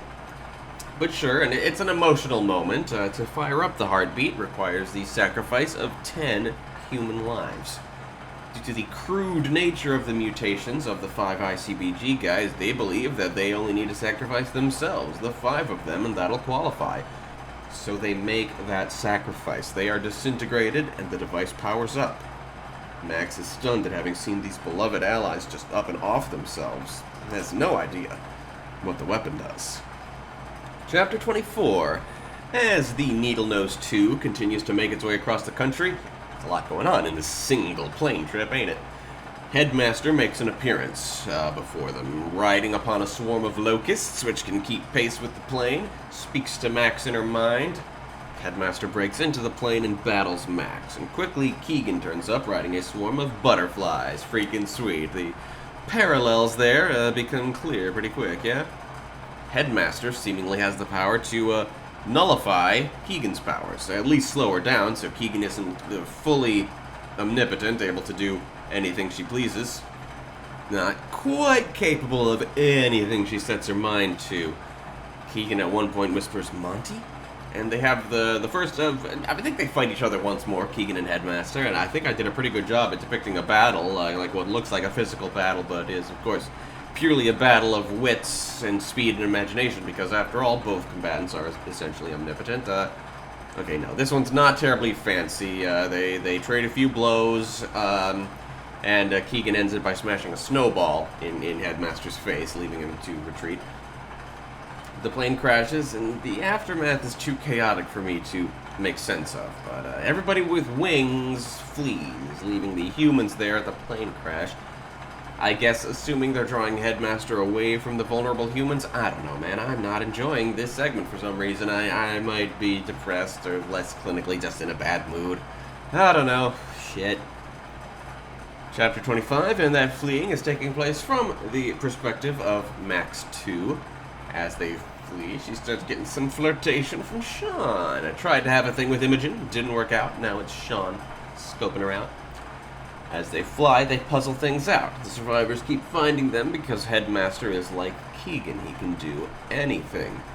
Why then doesn't he just take them? They can't answer. Iggy puts a few pieces together and suggests that maybe Jeb has been Headmaster all along.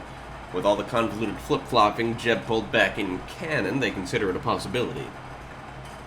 Keegan wonders if Headmaster could possibly be her own father, Monty, who's not been mentioned before. I don't know where I was going with that. We'll find out. Oh, and Imogen also develops sharp bat teeth in this chapter. Okay, I get it if people started checking out now. It's getting weird now. And I don't get why people started checking out in the first half of this installment. I was enjoying the first half. Chapter 26. Keegan is back home, wherever that is. Was that established? I think she and Niles inhabit an idyllic little pocket dimension. Surely that was established by now. She's worried about what she can do about Headmaster. How does she fight someone with the exact same powers as her, but without her inhibitions? Niles reminds her that if their powers are based on imagination, all she has to do is think faster and bigger than him. Meanwhile, Keegan thinks back on her parents and everyone else she knows. She's been dedicating herself purely to Niles, with occasional moments with Max, and no good, she realizes. She needs to be a part of the world, and the first thing she intends to do on that front is reconnect with her parents. Chapter 27, and another distant point of view back to Jewel. We haven't seen this segment. He tends to Lao Hu in her bed before heading out and coming upon Lang and Shay doing a massive comedy routine to the raucous laughter of other mutants who I describe. I remember something like these being put down for the Iris universe, but I feel like these are better ideas. The narrative also mentions classic erasers have honey-sweet voices. Do they have seductive voices in the books? I don't remember that, but that's fantastic. Also mentioned are torturers, shifters, and flame guards, all described shortly but pretty specifically. I don't remember those ideas. They're certainly not in use in Iris. Yeah, I'm gonna take those. So yeah, Lang and Shay are roasting the shit out of Jewel and Lao Hu and pretty much everyone, and the mutants love it. And Lang and Shay take a couple of groupies back to wherever it is they bunk. And then Jewel is approached by one Mud. Mud and his nephews Grease and Gum appeared much earlier, and not much was made of it. They were just stupid, and Max was able to easily trick them. Grease, Gum, and Mud is a trio of names I've used often, first for some sea monsters, then this. Currently, my boys and I are working on a gaming series, starring characters by those names, having lots of fun.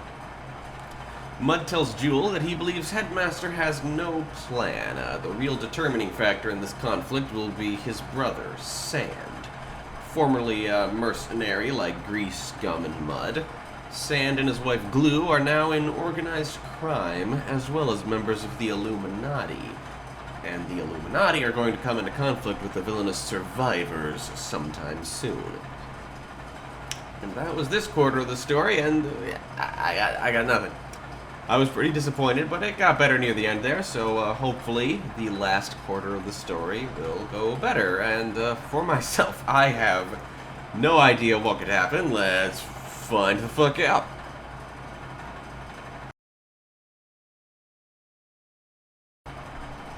Today in the Inspiration segment, we're looking at Myth Adventures, a series of fantasy novels by Robert Asprin. According to Wikipedia, the books are noted for their whimsical nature and liberal use of puns. I would say so. I'm sure that as a kid reading these books, I didn't understand half the jokes. One day I'll look back into it. For now, as I did with Animorphs, I'm giving myself only a list of the books, their publication dates, and their cover art, and going from memory on what happens in them and how they inspired me. These books introduced me to the notion of adding a comedy to a fantasy setting, and modern perspectives into a standard medieval-esque fantasy world. It certainly predates Shrek in having those vibes. I might have read it before Shrek came out, not sure. It's impossible to grasp now, but Shrek was a big deal when it came out, when I was in the 2nd grade. And yeah, that would have been around the same time that my stepfather Tim, my sister Zia's dad, introduced me to fantasy genre stuff in general, and among other things in particular, this book series. Its comedy stylings are inspired somewhat by comedies of the 1940s, such as the works of Laurel and Hardy, hence the title of the first book being Another Fine Myth, and the Road film series, which starred Bob Hope and Bing Crosby as a pair of adventurous con men. I've never seen the Road film series, but if you want a recommendation for this book series, the Road films were also the inspiration for the once obscure but now universally beloved DreamWorks film, The Road to El Dorado. And I can see how Myth Adventures came from a similar place.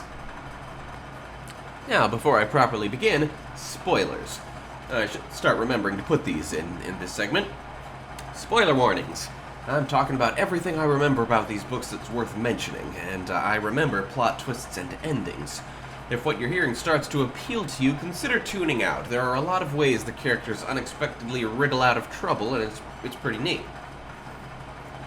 We start with Book 1, Another Fine Myth, published in 1978. The cover art here is probably the most famous image associated with the book series.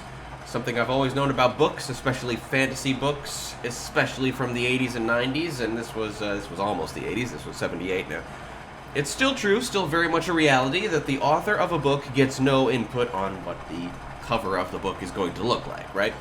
And in this era, the covers of books were incredibly beautiful, detailed illustrations of the characters in a scene by people who did not read the books carefully enough to remotely match the descriptions of the characters. Well, of course, the descriptions of the characters also fluctuated from book to book. That was another thing in that era. I think that sort of thing ended probably around when The Phantom Menace came out in 99, when The Phantom Menace made Star Wars fans go, what the hell is that? After the original trilogy basically invented cohesive trilogies and spoilers and stuff, cohesion became more important in serial fiction. The first two Harry Potter books came out before The Phantom Menace, and their continuity and internal logic was garbage. That became a thing in the third book onward, kinda. Continuity, character illustrations that actually look like the characters, that's a relatively new invention. And I'm rambling, but yeah, what is Myth Adventures was quite guilty of not doing that. So let's look at our characters here on the cover. The big green guy is Oz, spelled A-A-H-Z. The illustrator is correct that he is a humanoid demon covered in pale green scales, but he is not tall. And while he's largely unclothed the very first time he appears in the series, he gets dressed pretty quickly and does not habitually stroll around in a thong. His notable features include a huge mouth full of sharp teeth and bulging golden eyes, and he's bitingly sarcastic, a tight-fisted miser, and never eats any food, only drinks wine.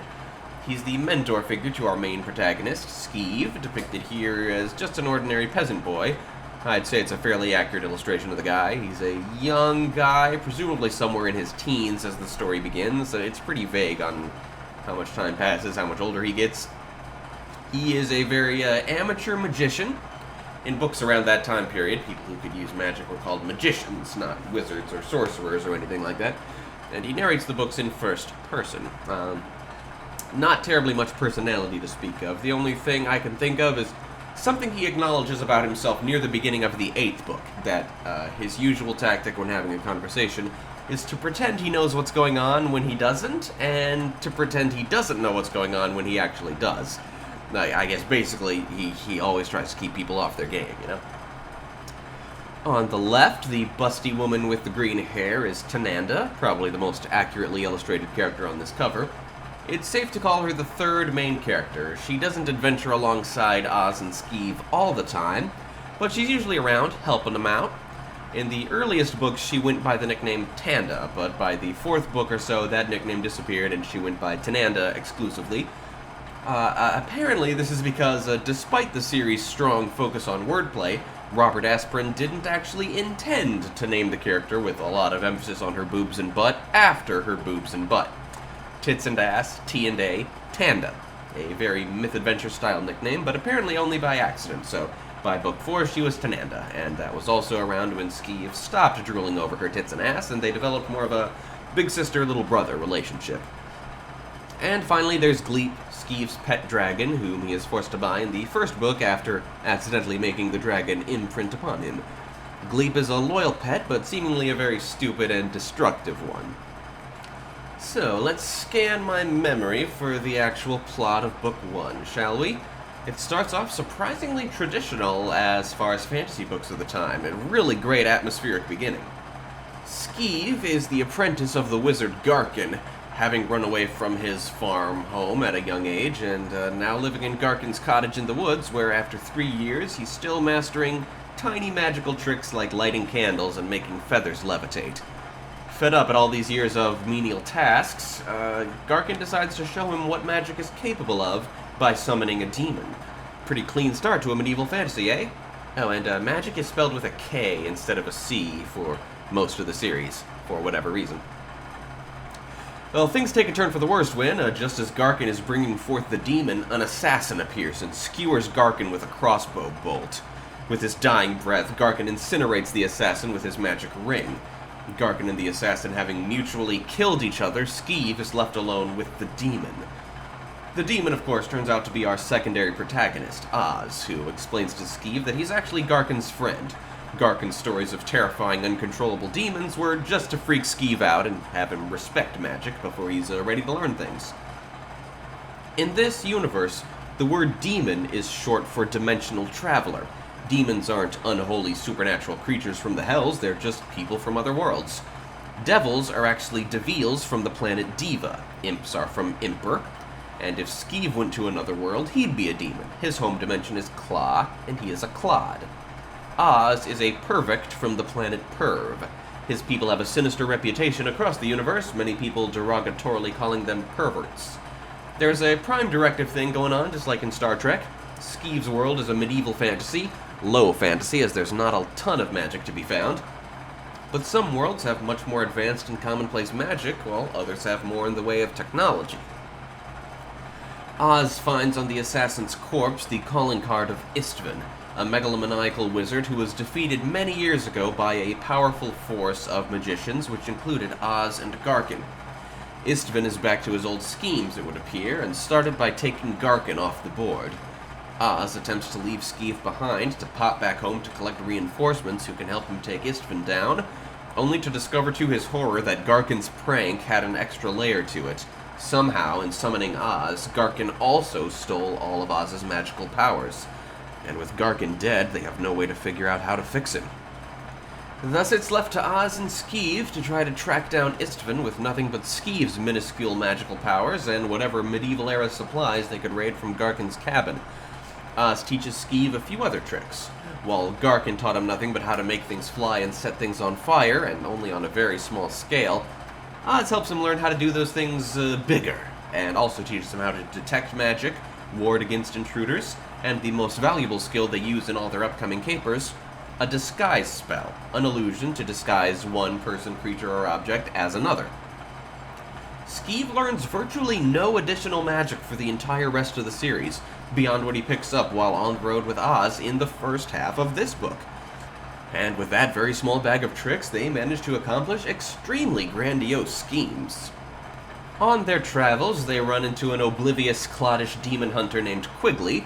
They cross paths with a few more of Istvan's imp assassins, and eventually find their way to a devil named Frumple, living in hiding as a rug merchant in the small town of Twixt, who offers them a useful magical device, a D-hopper, which they use to travel to probably the series' most enduring location, the Bazaar at Diva. Diva, homeworld of the Devils, suffered an ecological disaster many centuries ago.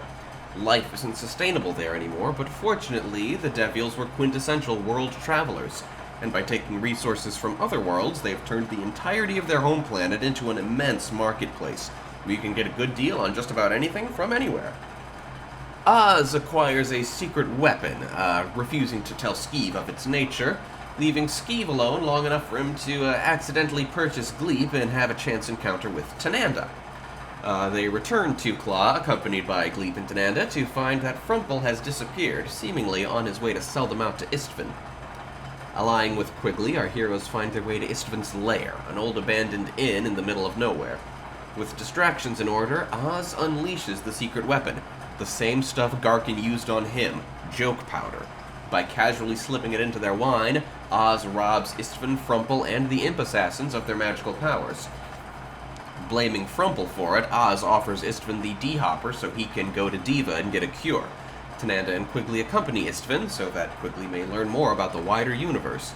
After they depart, Oz reveals to Skeeve that he changed all the labels on the D-hopper, so it'll be taking them somewhere completely random in the universe, not Diva at all.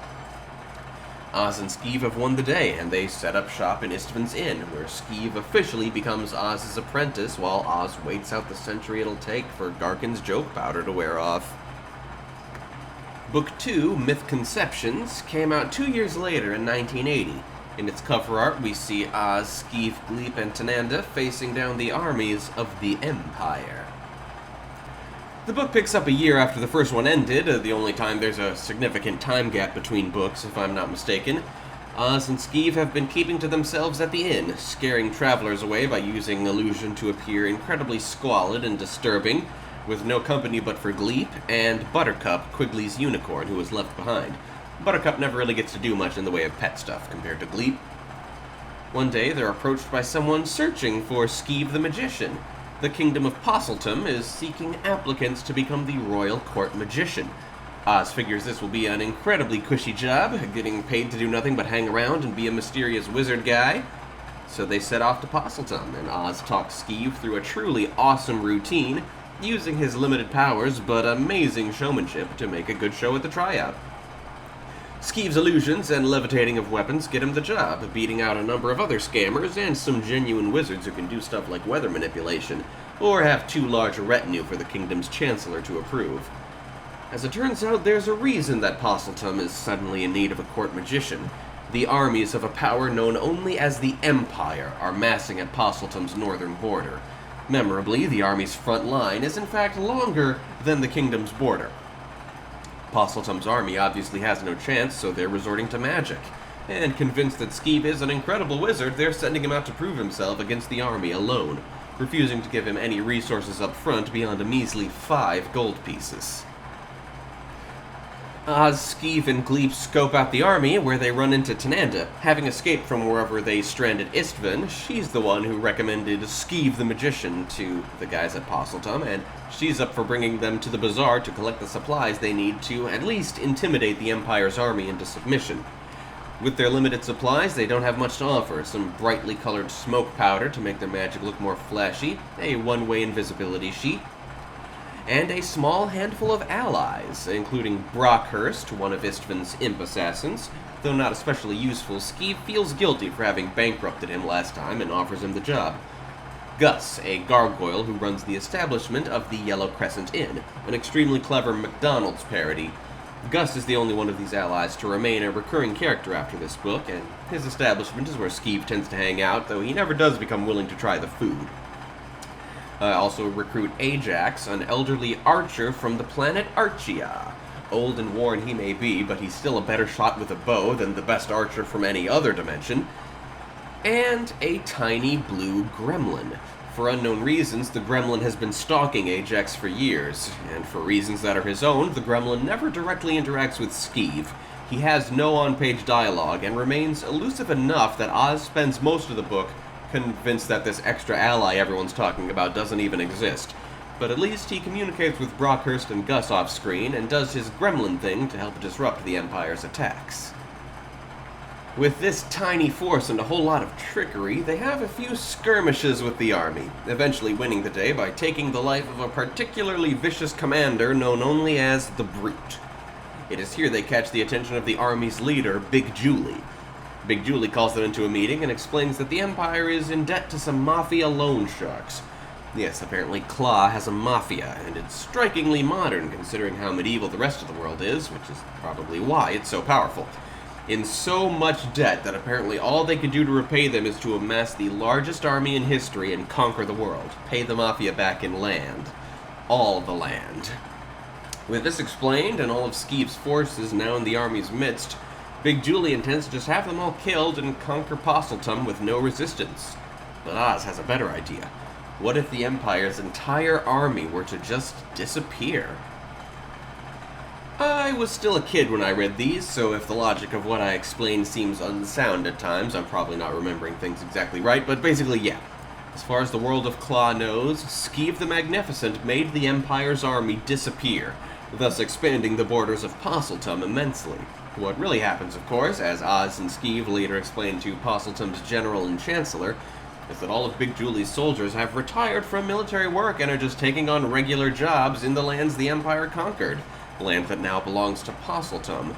Big Julie retires and goes into semi-hiding from his debtors, but can still serve as a military advisor. And if Posseltum ever needs a military to defend its now much more expansive lands, there's a shitload of really good soldiers waiting in the wings for all that. The conquering heroes say goodbye to all the friends who helped them win this victory. Again, as far as I know, only Tananda and Gus ever appear again, and settle into their cushy headquarters in Posseltum Castle. Book 3, Myth Directions, published in 1982. Fun fact, I've never seen this cover art before because I never owned a copy of Myth Directions, only a single volume that was books 3 and 4, and that book used the much more iconic cover art for book 4. I can see why this cover art is less popular. This scene doesn't even happen in Myth Directions. It happens at the beginning of Myth Conceptions. Cover art is so stupid, you guys. As Myth Directions begins, Oz and Skeeve are actually starting to get a little bored in their cushy life in Posselton. A shakeup arrives when Tananda appears and wants to borrow Skeeve for an interdimensional shopping trip. When Oz relents, Tananda secretly reveals that what they're shopping for is a truly extraordinary birthday present for Oz. After some slightly disturbing travels through the multiverse, Skeeve asks Tananda if their next stop can't be a more human-like world so he can get some good food in him.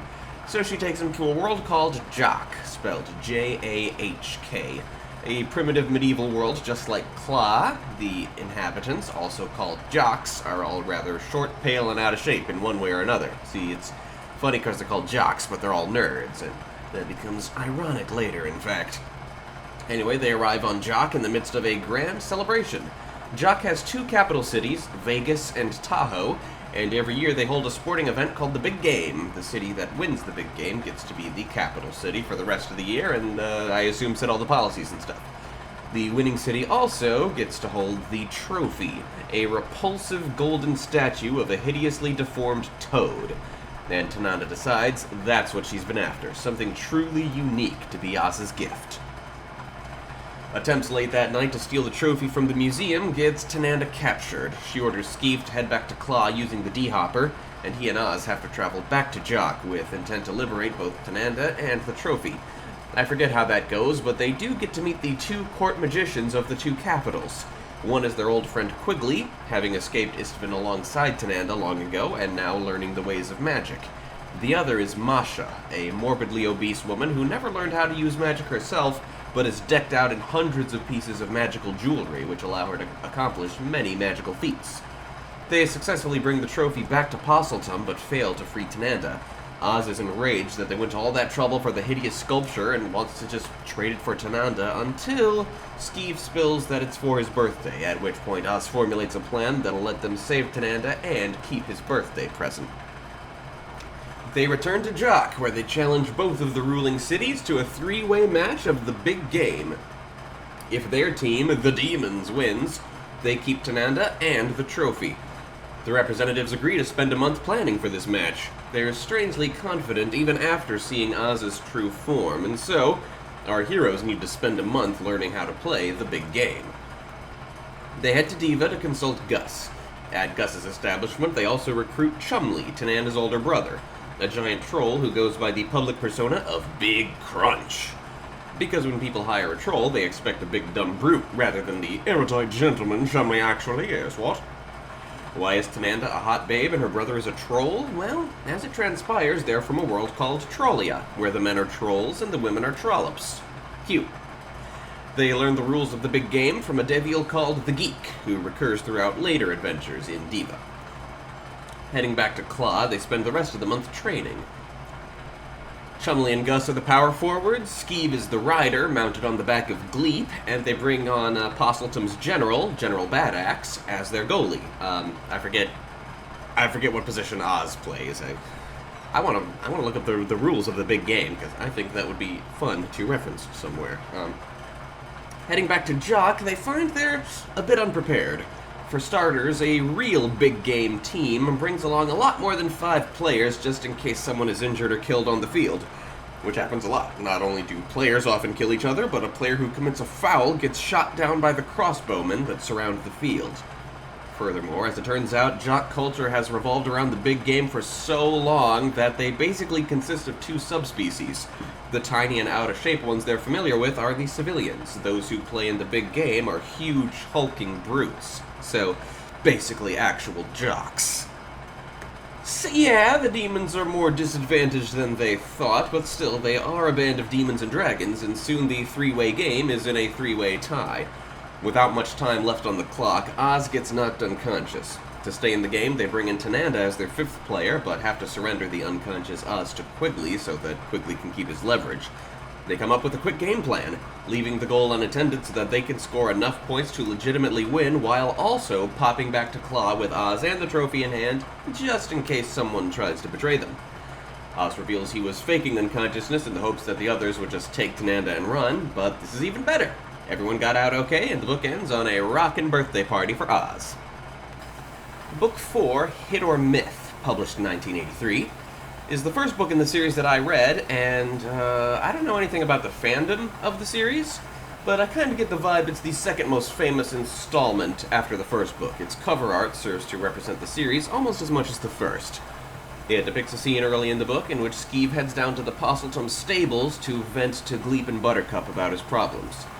Strange how consistently Gleep is illustrated. Oz and Skeeve always look different, but Gleep's design has been pretty much the same in each cover, despite not matching his in-book descriptions very well. Skeeve has to deal with a lot of problems in this book. I'm having trouble remembering it, and I think a lot of the intricacies went over my head originally.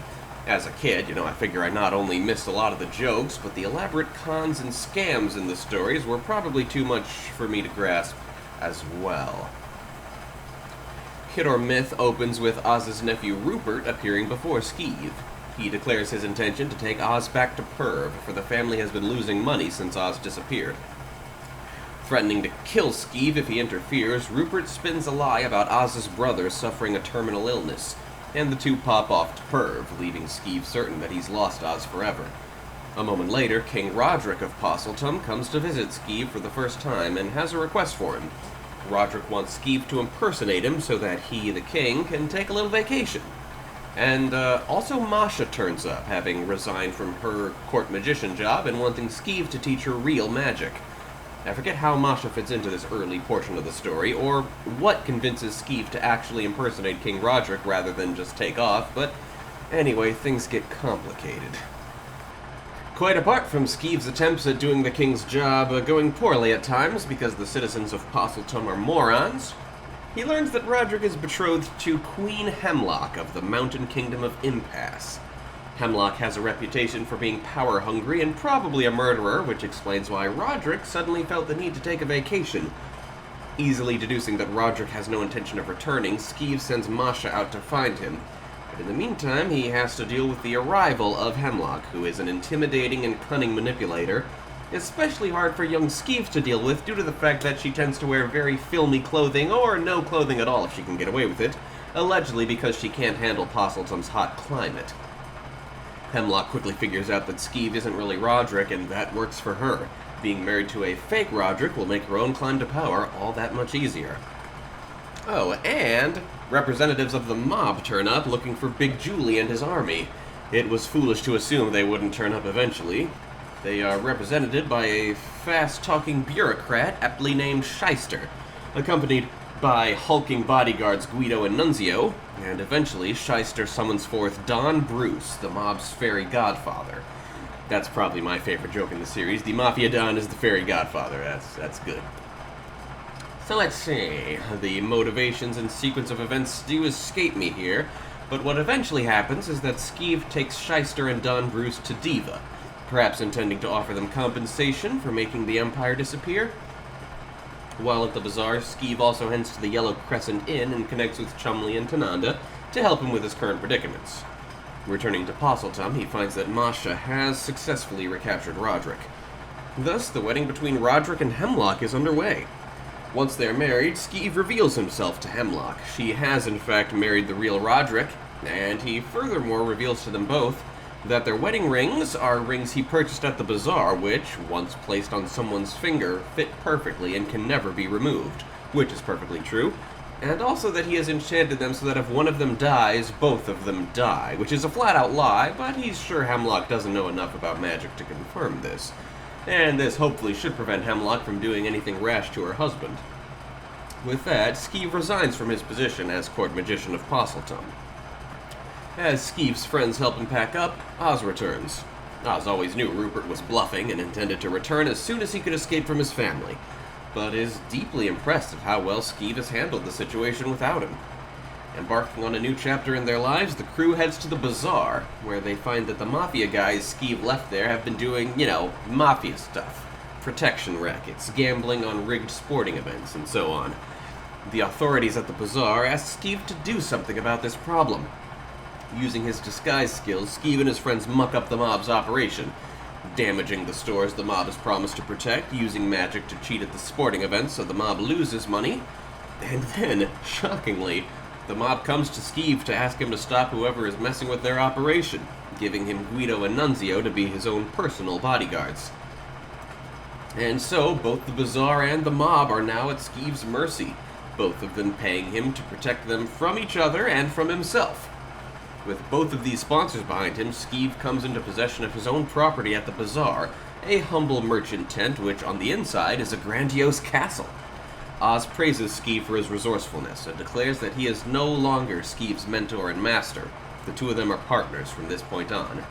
Naturally, when dealing with devials and mobsters, they know their operation isn't the best deal. For instance, the reason their new stronghold is bigger on the inside is because the entrance is in Diva, but the rest is in another dimension. The castle has no windows, but it does have a back door leading into this unknown other world. But so ends what I consider to be the first story arc of Myth Adventures, the part of it spent on Claw, with the latter 3 of those 4 books spent as the court magician of Posseltum.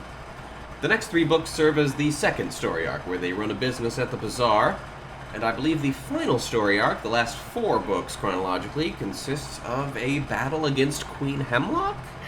More on that in a moment. Book 5, Mything Persons, was published in 1984.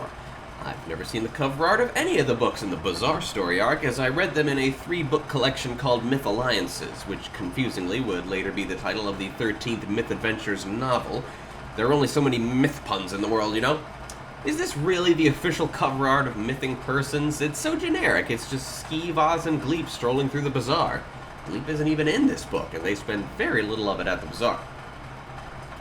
Mything Persons, well, immediately addresses the issue of the back door. A trio of fugitives pose as clients of Skeeve's operation and, when left unsupervised, take off out the back door into the unknown world beyond. The Bazaar's authorities want Skeeve to go after them. Oz decides Skeeve can't handle this danger, so knocks him unconscious before setting off out the back door himself. When Skeeve is revived, he sets off with Masha and Guido to find Oz and the fugitives. He learns that the castle is in a dimension called Limbo, a world of eternal night inhabited by powerful vampires and werewolves who are themselves terrified of the monstrous humans rumored to inhabit the castle. They also learn, through a few brief encounters, of the fugitives. 2 of them are Luana and Matt, natives of Claw, whom Skeeve briefly witnessed selling their fake magical items in books 1 and 2. The third is Vic, a vampire native of Limbo. Oz has been imprisoned by the vampires of Limbo after being framed for Vic's murder. Through these encounters, Skeeve falls hopelessly in love with Luana.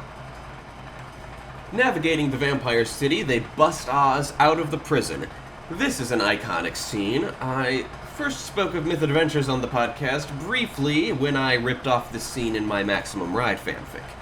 Oz is being held on the top floor of the prison. Masha gets them up there using her belt of levitation. She doesn't like to do that because, first of all, it tends to malfunction, and secondly, she's insecure enough about her obesity as it is. She's not fond of floating and inviting even more comparisons to a blimp. The prison tower is carved in the shape of a dragon's head and designed to prevent vampires from escaping, swallowing anyone who breaks through the bars and inhaling them if they try to escape as a cloud of mist. Skeeve asks Oz to tell him a long story, thus making the cell open its bars in a gaping yawn so Oz can jump out.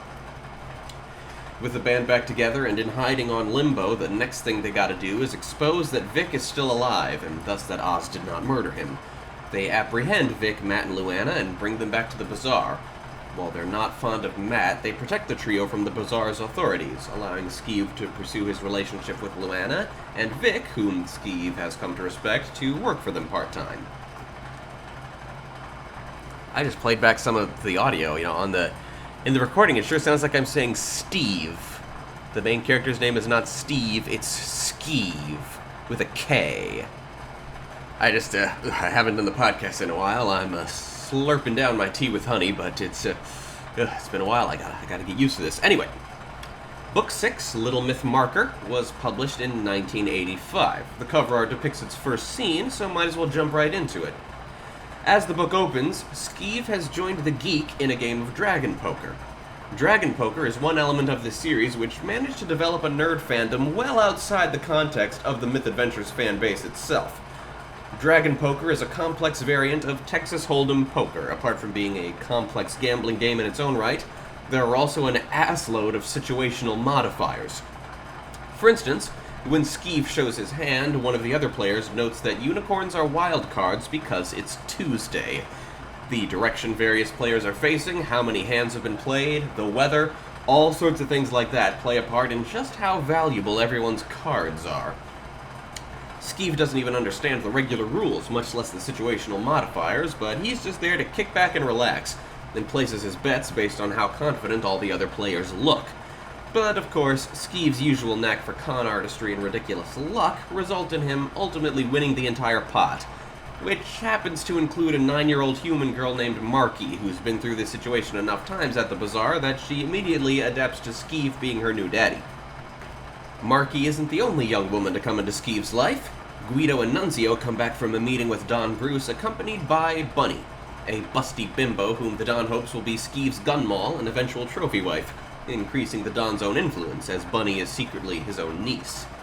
Apart from having to take care of Marky and figure out what the heck to do with Bunny, Skeeve has run into two big problems. One is that his incredible dragon poker win has caught the attention of a legendary poker player called the Sensenanti Kid, who has challenged him to a public match.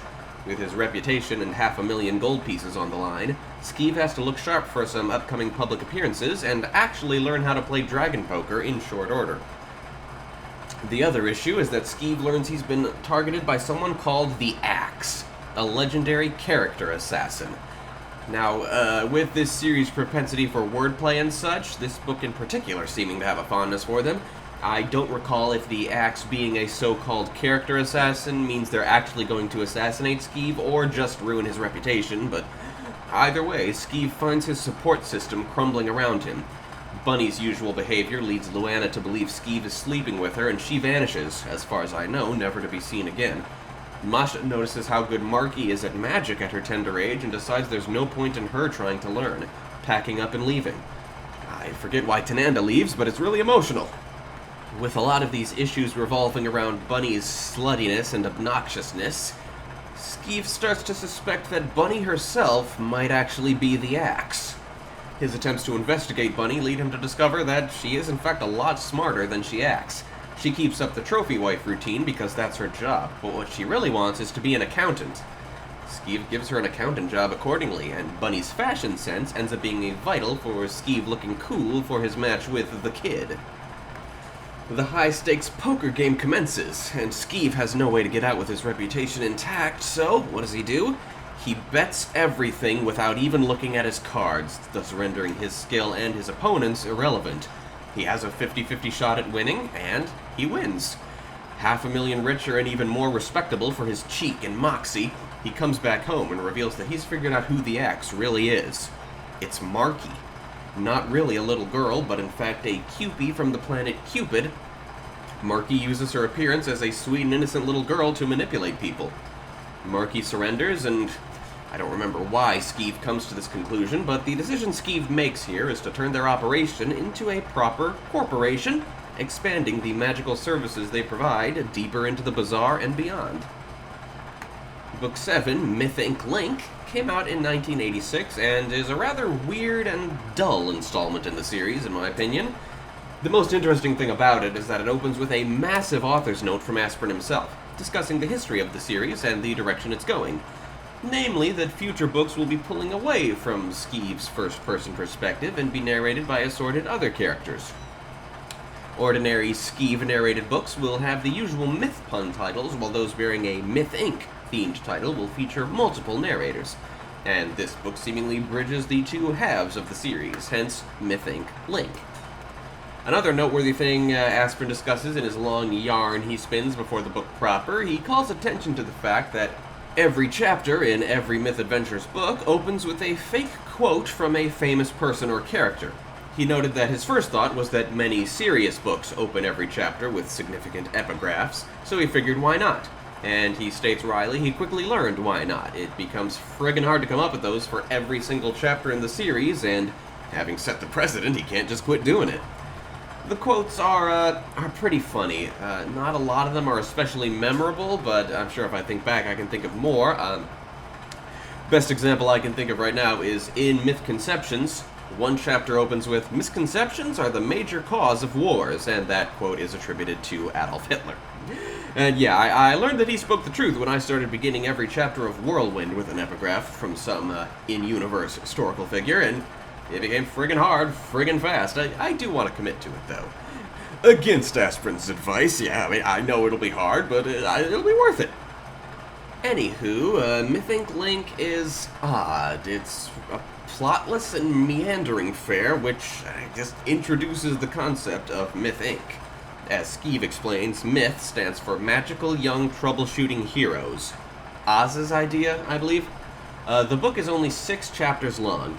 Skeeve narrates the beginning of each one to set up the situation before one of the other characters takes over to explain the particular job they're taking on for Myth Inc., none of which really have any kind of bearing on the overall story, you know?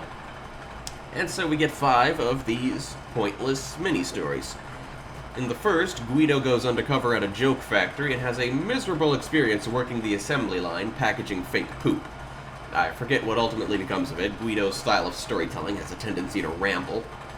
And I forget the exact order of the 3 in the middle. In Masha's story, she and Vic are assigned to help a really clueless hotel owner jazz up his business. In Chumley's story, he accompanies Tananda on a collection mission, insisting on going with her because the last time she was sent alone on a collection job, the entire planet was destroyed. I don't know how that works. The characters have a lot of stories like that in their past. It strikes me as really out of character for Tananda in particular. She never gets angry, and why collection? Feels like a really random joke. In Oz's story, he and Skeeve go to Jock to help Quigley handle things at that year's big game. Things have been a bit chaotic over there since their crew stole the beloved trophy. This is the only one which has any real bearing on the overall plot of the story, as it kinda sets up the ending of this book. The nuances escape me, but I believe that Oz, despite his own scheming throughout the series, gets uncomfortable about what a ruthless businessman Skeeve has become. The 5th and final story is narrated by Gleep, and this is what we see on the cover art. Gleep and Nunzio are tasked to guard a shipment of valuable comic books, which surprisingly turns out to need a whole lot of guarding, as all sorts of people show up trying to steal it. Gleep's first-person narration is a rather shocking twist. While there have been a few hints that he's a lot smarter than the dumb animal he pretends to be, and Skeeve has been keenly aware of these moments and treats Gleep accordingly, as a friend he can confide in rather than merely a pet, Gleep as our narrator reveals that, while he is fiercely loyal to Skeeve and the rest of Myth Inc., he regards them all as his pets. He's not only the vast intellectual superior of everyone else we've met, he's also a remorseless killer, quietly slaughtering the first few comic book thieves before any get far enough for Nunzio to notice there are any thieves.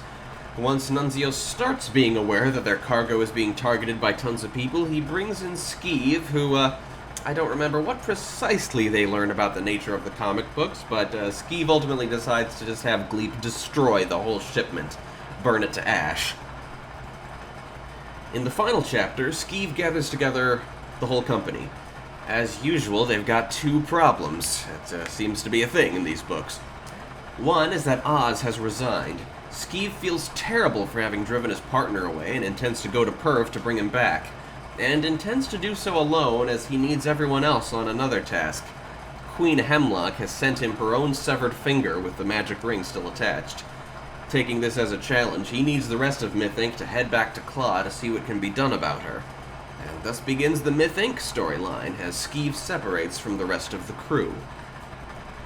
Book 8, Mythnomers and Imperfections, came out in '87, and I guess the book in which Skeeve finally visits Oz's home planet of Perv is worthy of the only title in the series to include an additional pun, in addition to the usual Myth one. I've read this installment perhaps once. The first 7 books were in my possession for a long time, and I read and reread them many times. This was the most recent book in the series which I acquired and read, which I figure is still a decade ago, now that I found it, so obviously of all the books in the series which I've read, this is the one I remember the least about. It's the last one I read, yes, but that was a long time ago, and I only did so once. So Skeeve arrives on Perv, where in his attempts to track down Oz, he has to encounter things he's never dealt with computers that contain the information he needs if only he could figure out how to search for it, capitalism that leaves no room for the haggling he's accustomed to, and the fact that most perfects are, in fact, pretty big self-centered jerks. But he's not completely alone. Here, he whips out an ally he's been sitting on since the protection racket stuff in Book 4. Calvin, a djinn from the planet Ginger, whom Skeeve has been saving up in a bottle. He also meets up with a few perfects who are willing to actually be friendly, including a cab driver and a street urchin. His search for Oz leads him to the home of Oz's mother, whom I believe is named Duchess. This is what we see on the cover, and she doesn't live as well as the cover indicates. She's very much an impoverished, lonely hoarder, and it's quite a tragic scene. I can't say I remember how he eventually finds Oz, but suffice it to say he does. And so they set off together to get back to the main plot of stopping Queen Hemlock, whatever she's doing. I don't know what Queen Hemlock's doing. From Book 3 onward, fans could expect to see a new Myth Adventures novel published every year. From 1983 to 1987, there they were, on the shelves once a year. From this point, they had to wait a while. Myth Inc. in Action came out in 1990, and Sweet Mystery of Life in 1993. I have not read either of these books and have absolutely no idea what they might be about. Once they're over, the heroes are still on Claw, still battling Queen Hemlock, I think. So I don't know how that conflict extends across 3 books. That's not the usual style of the portion of the series that I read. I would assume that Myth Inc. in Action covers the events of Mythnomers from the perspective of the rest of Myth Inc., and that Sweet Mystery sees Skeeve and Oz rejoining them. But that's just a guess. Why and how the conflict continues for one more book after that, I couldn't tell you. All I know is what's on this year's cover art. Let's see, I'm seeing this for the very first time. On the cover of Myth Inc. in Action, we see Guido, Nunzio, Gleep, and Tananda talking to what appears to be Duchess. That's unexpected. I'm glad, though. Her scene in Mythnomers was really depressing, so I'm glad she's not just left like that. And, yeah, this was the only cover of Sweet Mystery of Life that I could find. Just Gleep on a white background. That's quite unlike any of the other books. So, yeah, I know nothing. And then, 8 years passed before Robert Asprin found he was finally able to deliver the conclusion to the series. But, after an 8-year hiatus, he felt he wasn't quite ready to actually deliver said finale. So first, in 2001, he gave us Mythian Improbable, book 11 in the series, but set between books 3 and 4. On the cover here, we see Skeeve, Oz, and Tananda on a cowboy planet in cowboy getup. That's accurate, though obviously Skeeve puts a human disguise on Oz while they're walking around. This is a weird installment. I can't imagine how it successfully got Asprin back in the groove, because it really doesn't feel like a Myth Adventures book. It's epic and terrifying in its scope, and I kinda like it for that, but it's out of place in the Myth Adventures series. If it was a sign of things to come, I'd be into it, but I don't think it was that, and chronologically, like I said, it happens between books 3 and 4. It kind of strains credulity to think they did something that epic that early, and never again. This book begins with a minor, necessary retcon, that being that when shopping in various dimensions early on in Myth Directions, Skeeve was given a magical treasure map by a mysterious old man, and didn't have a chance to bring it up afterward, but now that the birthday party has come and gone, he brings it up to Oz. The map changes as one follows it from one location to another, and Skeeve explains that it supposedly leads to a golden cow that lives in a golden palace full of gold. Oz is skeptical. Such myths are universal, but he's seen the antlers and droppings of a golden deer before. They head to the bazaar to bring Tananda in on this, and the 3 of them decide to set off on the treasure hunt. Following the map from one dimension to another, they find themselves in some truly bizarre and terrifying worlds, before the map finally reveals their destination, a world called Kowtow. Once there, the map changes so that it guides them to one city after another. It's a cowboy world, very Wild West, but surprisingly there's no meat or alcohol. Everyone eats vegetables and drinks delicious carrot juice, and food and rooms at the inn are always free. There are thousands of cows out in the plains, but the people don't seem to farm them, just tend to them. The 3 heroes travel from one frontier town to another. It's a whole planet of them. But whenever the sun sets, the cows all lift their heads and stare at them as they pass. In the towns, people casually discuss the roundup that takes place on full moon nights, and on their first full moon night on Kowtow, our heroes discover the horror of what that entails. When night falls and the moon is full, all of the cows turn into beautiful, naked vampires, and all the humans walk out into the fields in a hypnotic trance. The vampires feed on the people's blood, killing only some of them. By the time the sun is up, everything's back to normal, and anyone who died in the roundup, well, that's just a normal way of life. They don't talk about it. The people are the cattle, and the were-cow vampires are their farmers. They finally reach the Golden Palace in Dodge City, where the map transforms once again, this time guiding them through the palace's individual rooms and secret passages. There is no golden cow, but there they learn the ancient history of Count Bovine, the vampire who once ruled the planet. I forget the details. I assume it's some sort of curse, keep the vampires as cows for most of every month so that the humans don't go extinct and the vampires always have a supply of prey, right?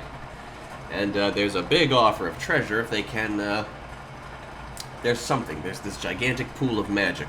Maybe they're seeking to break the curse, turn all the cows back into vampires so half of them burn up in the sunlight and then humanity might have a fighting chance against the other half. Yes, I think that was it. That just came back to me. So yeah, they unleash an apocalypse upon Kowtow, at least from the vampire's perspective. Start a global vampire war from the humans' perspective.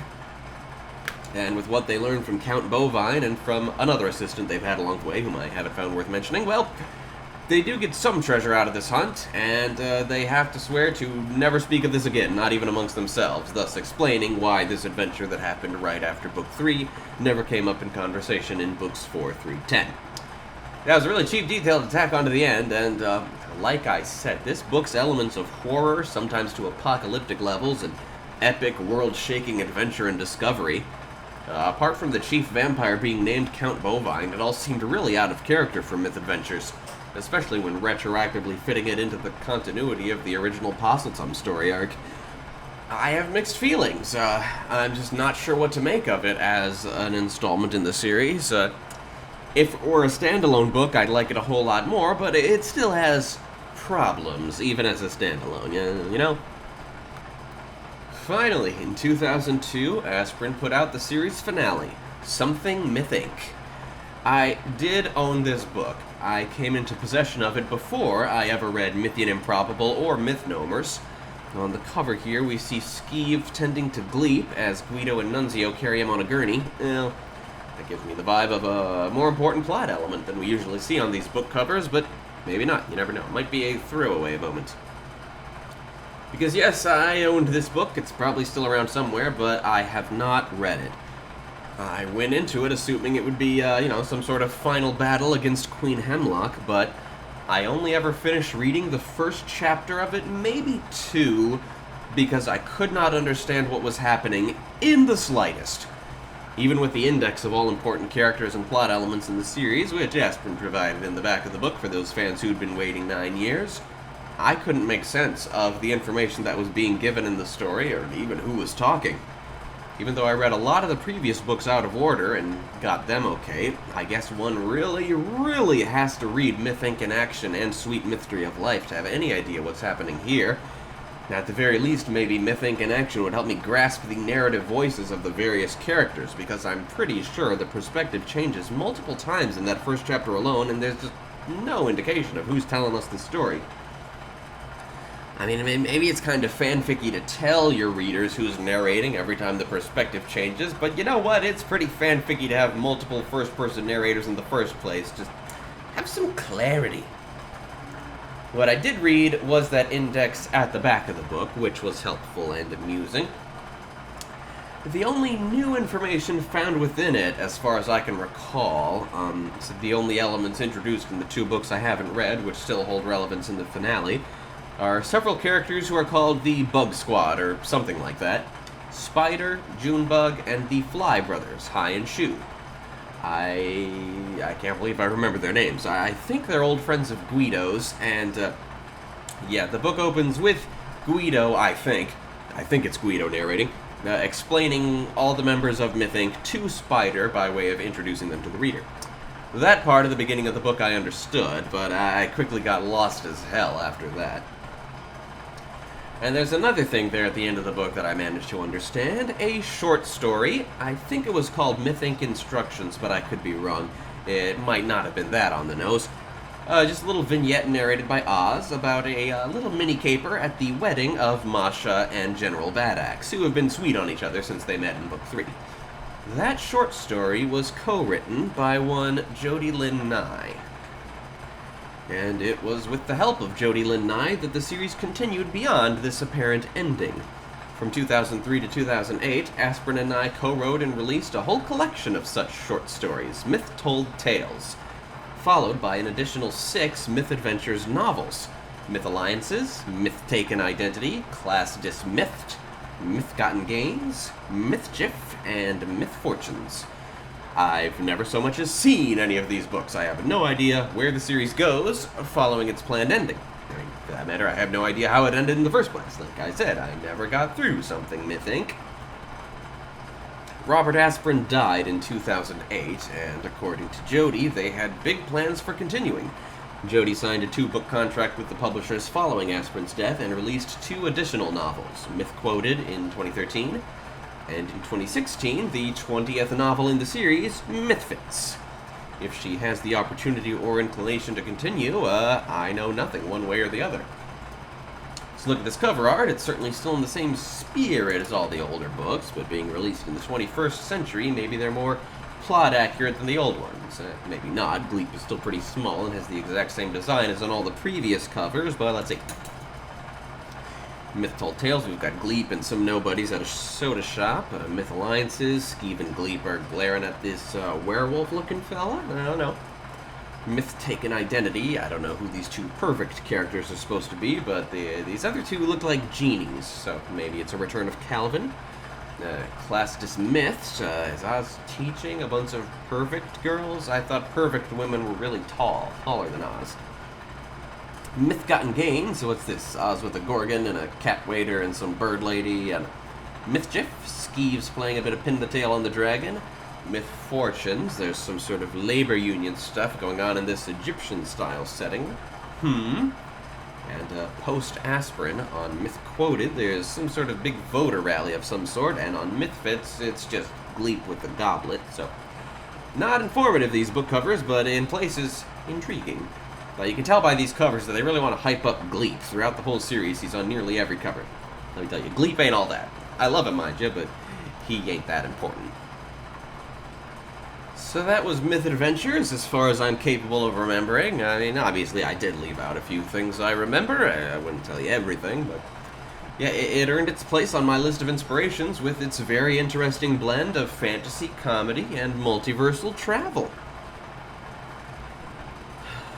When I was 14 years old or so, I wrote a screenplay for a movie adaptation of the first book, and got partway into writing one for book 2 as well. I never got to send them to Aspirin before he died, though I found his address in New Orleans, but it was my dream to star as Skeeve, with a motion-capture David Spade headlining as my Oz. Never came to pass, but no, Myth Adventures, it still runs through my veins. You know what I'm saying?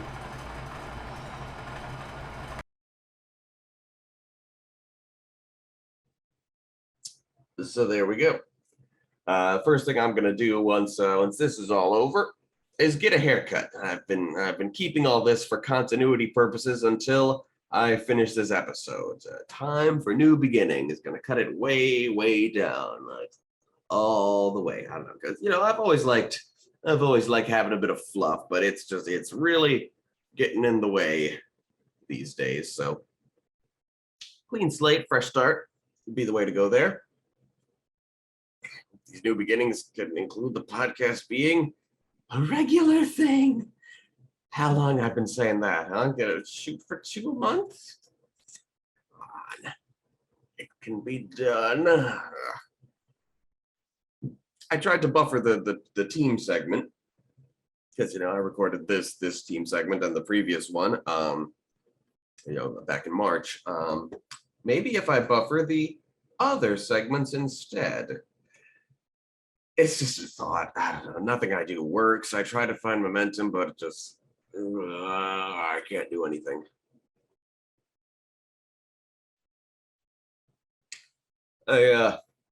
Just last Friday night, I called the Suicide Prevention Lifeline. The very one spoken of at the beginning of Better Yet, though I think they've changed the number since then. Life is fine, work is fine, but what I struggle with is this, what I'm trying to create. I just can't do it because my mind is so buzzy and chaotic, and it's always running, always running.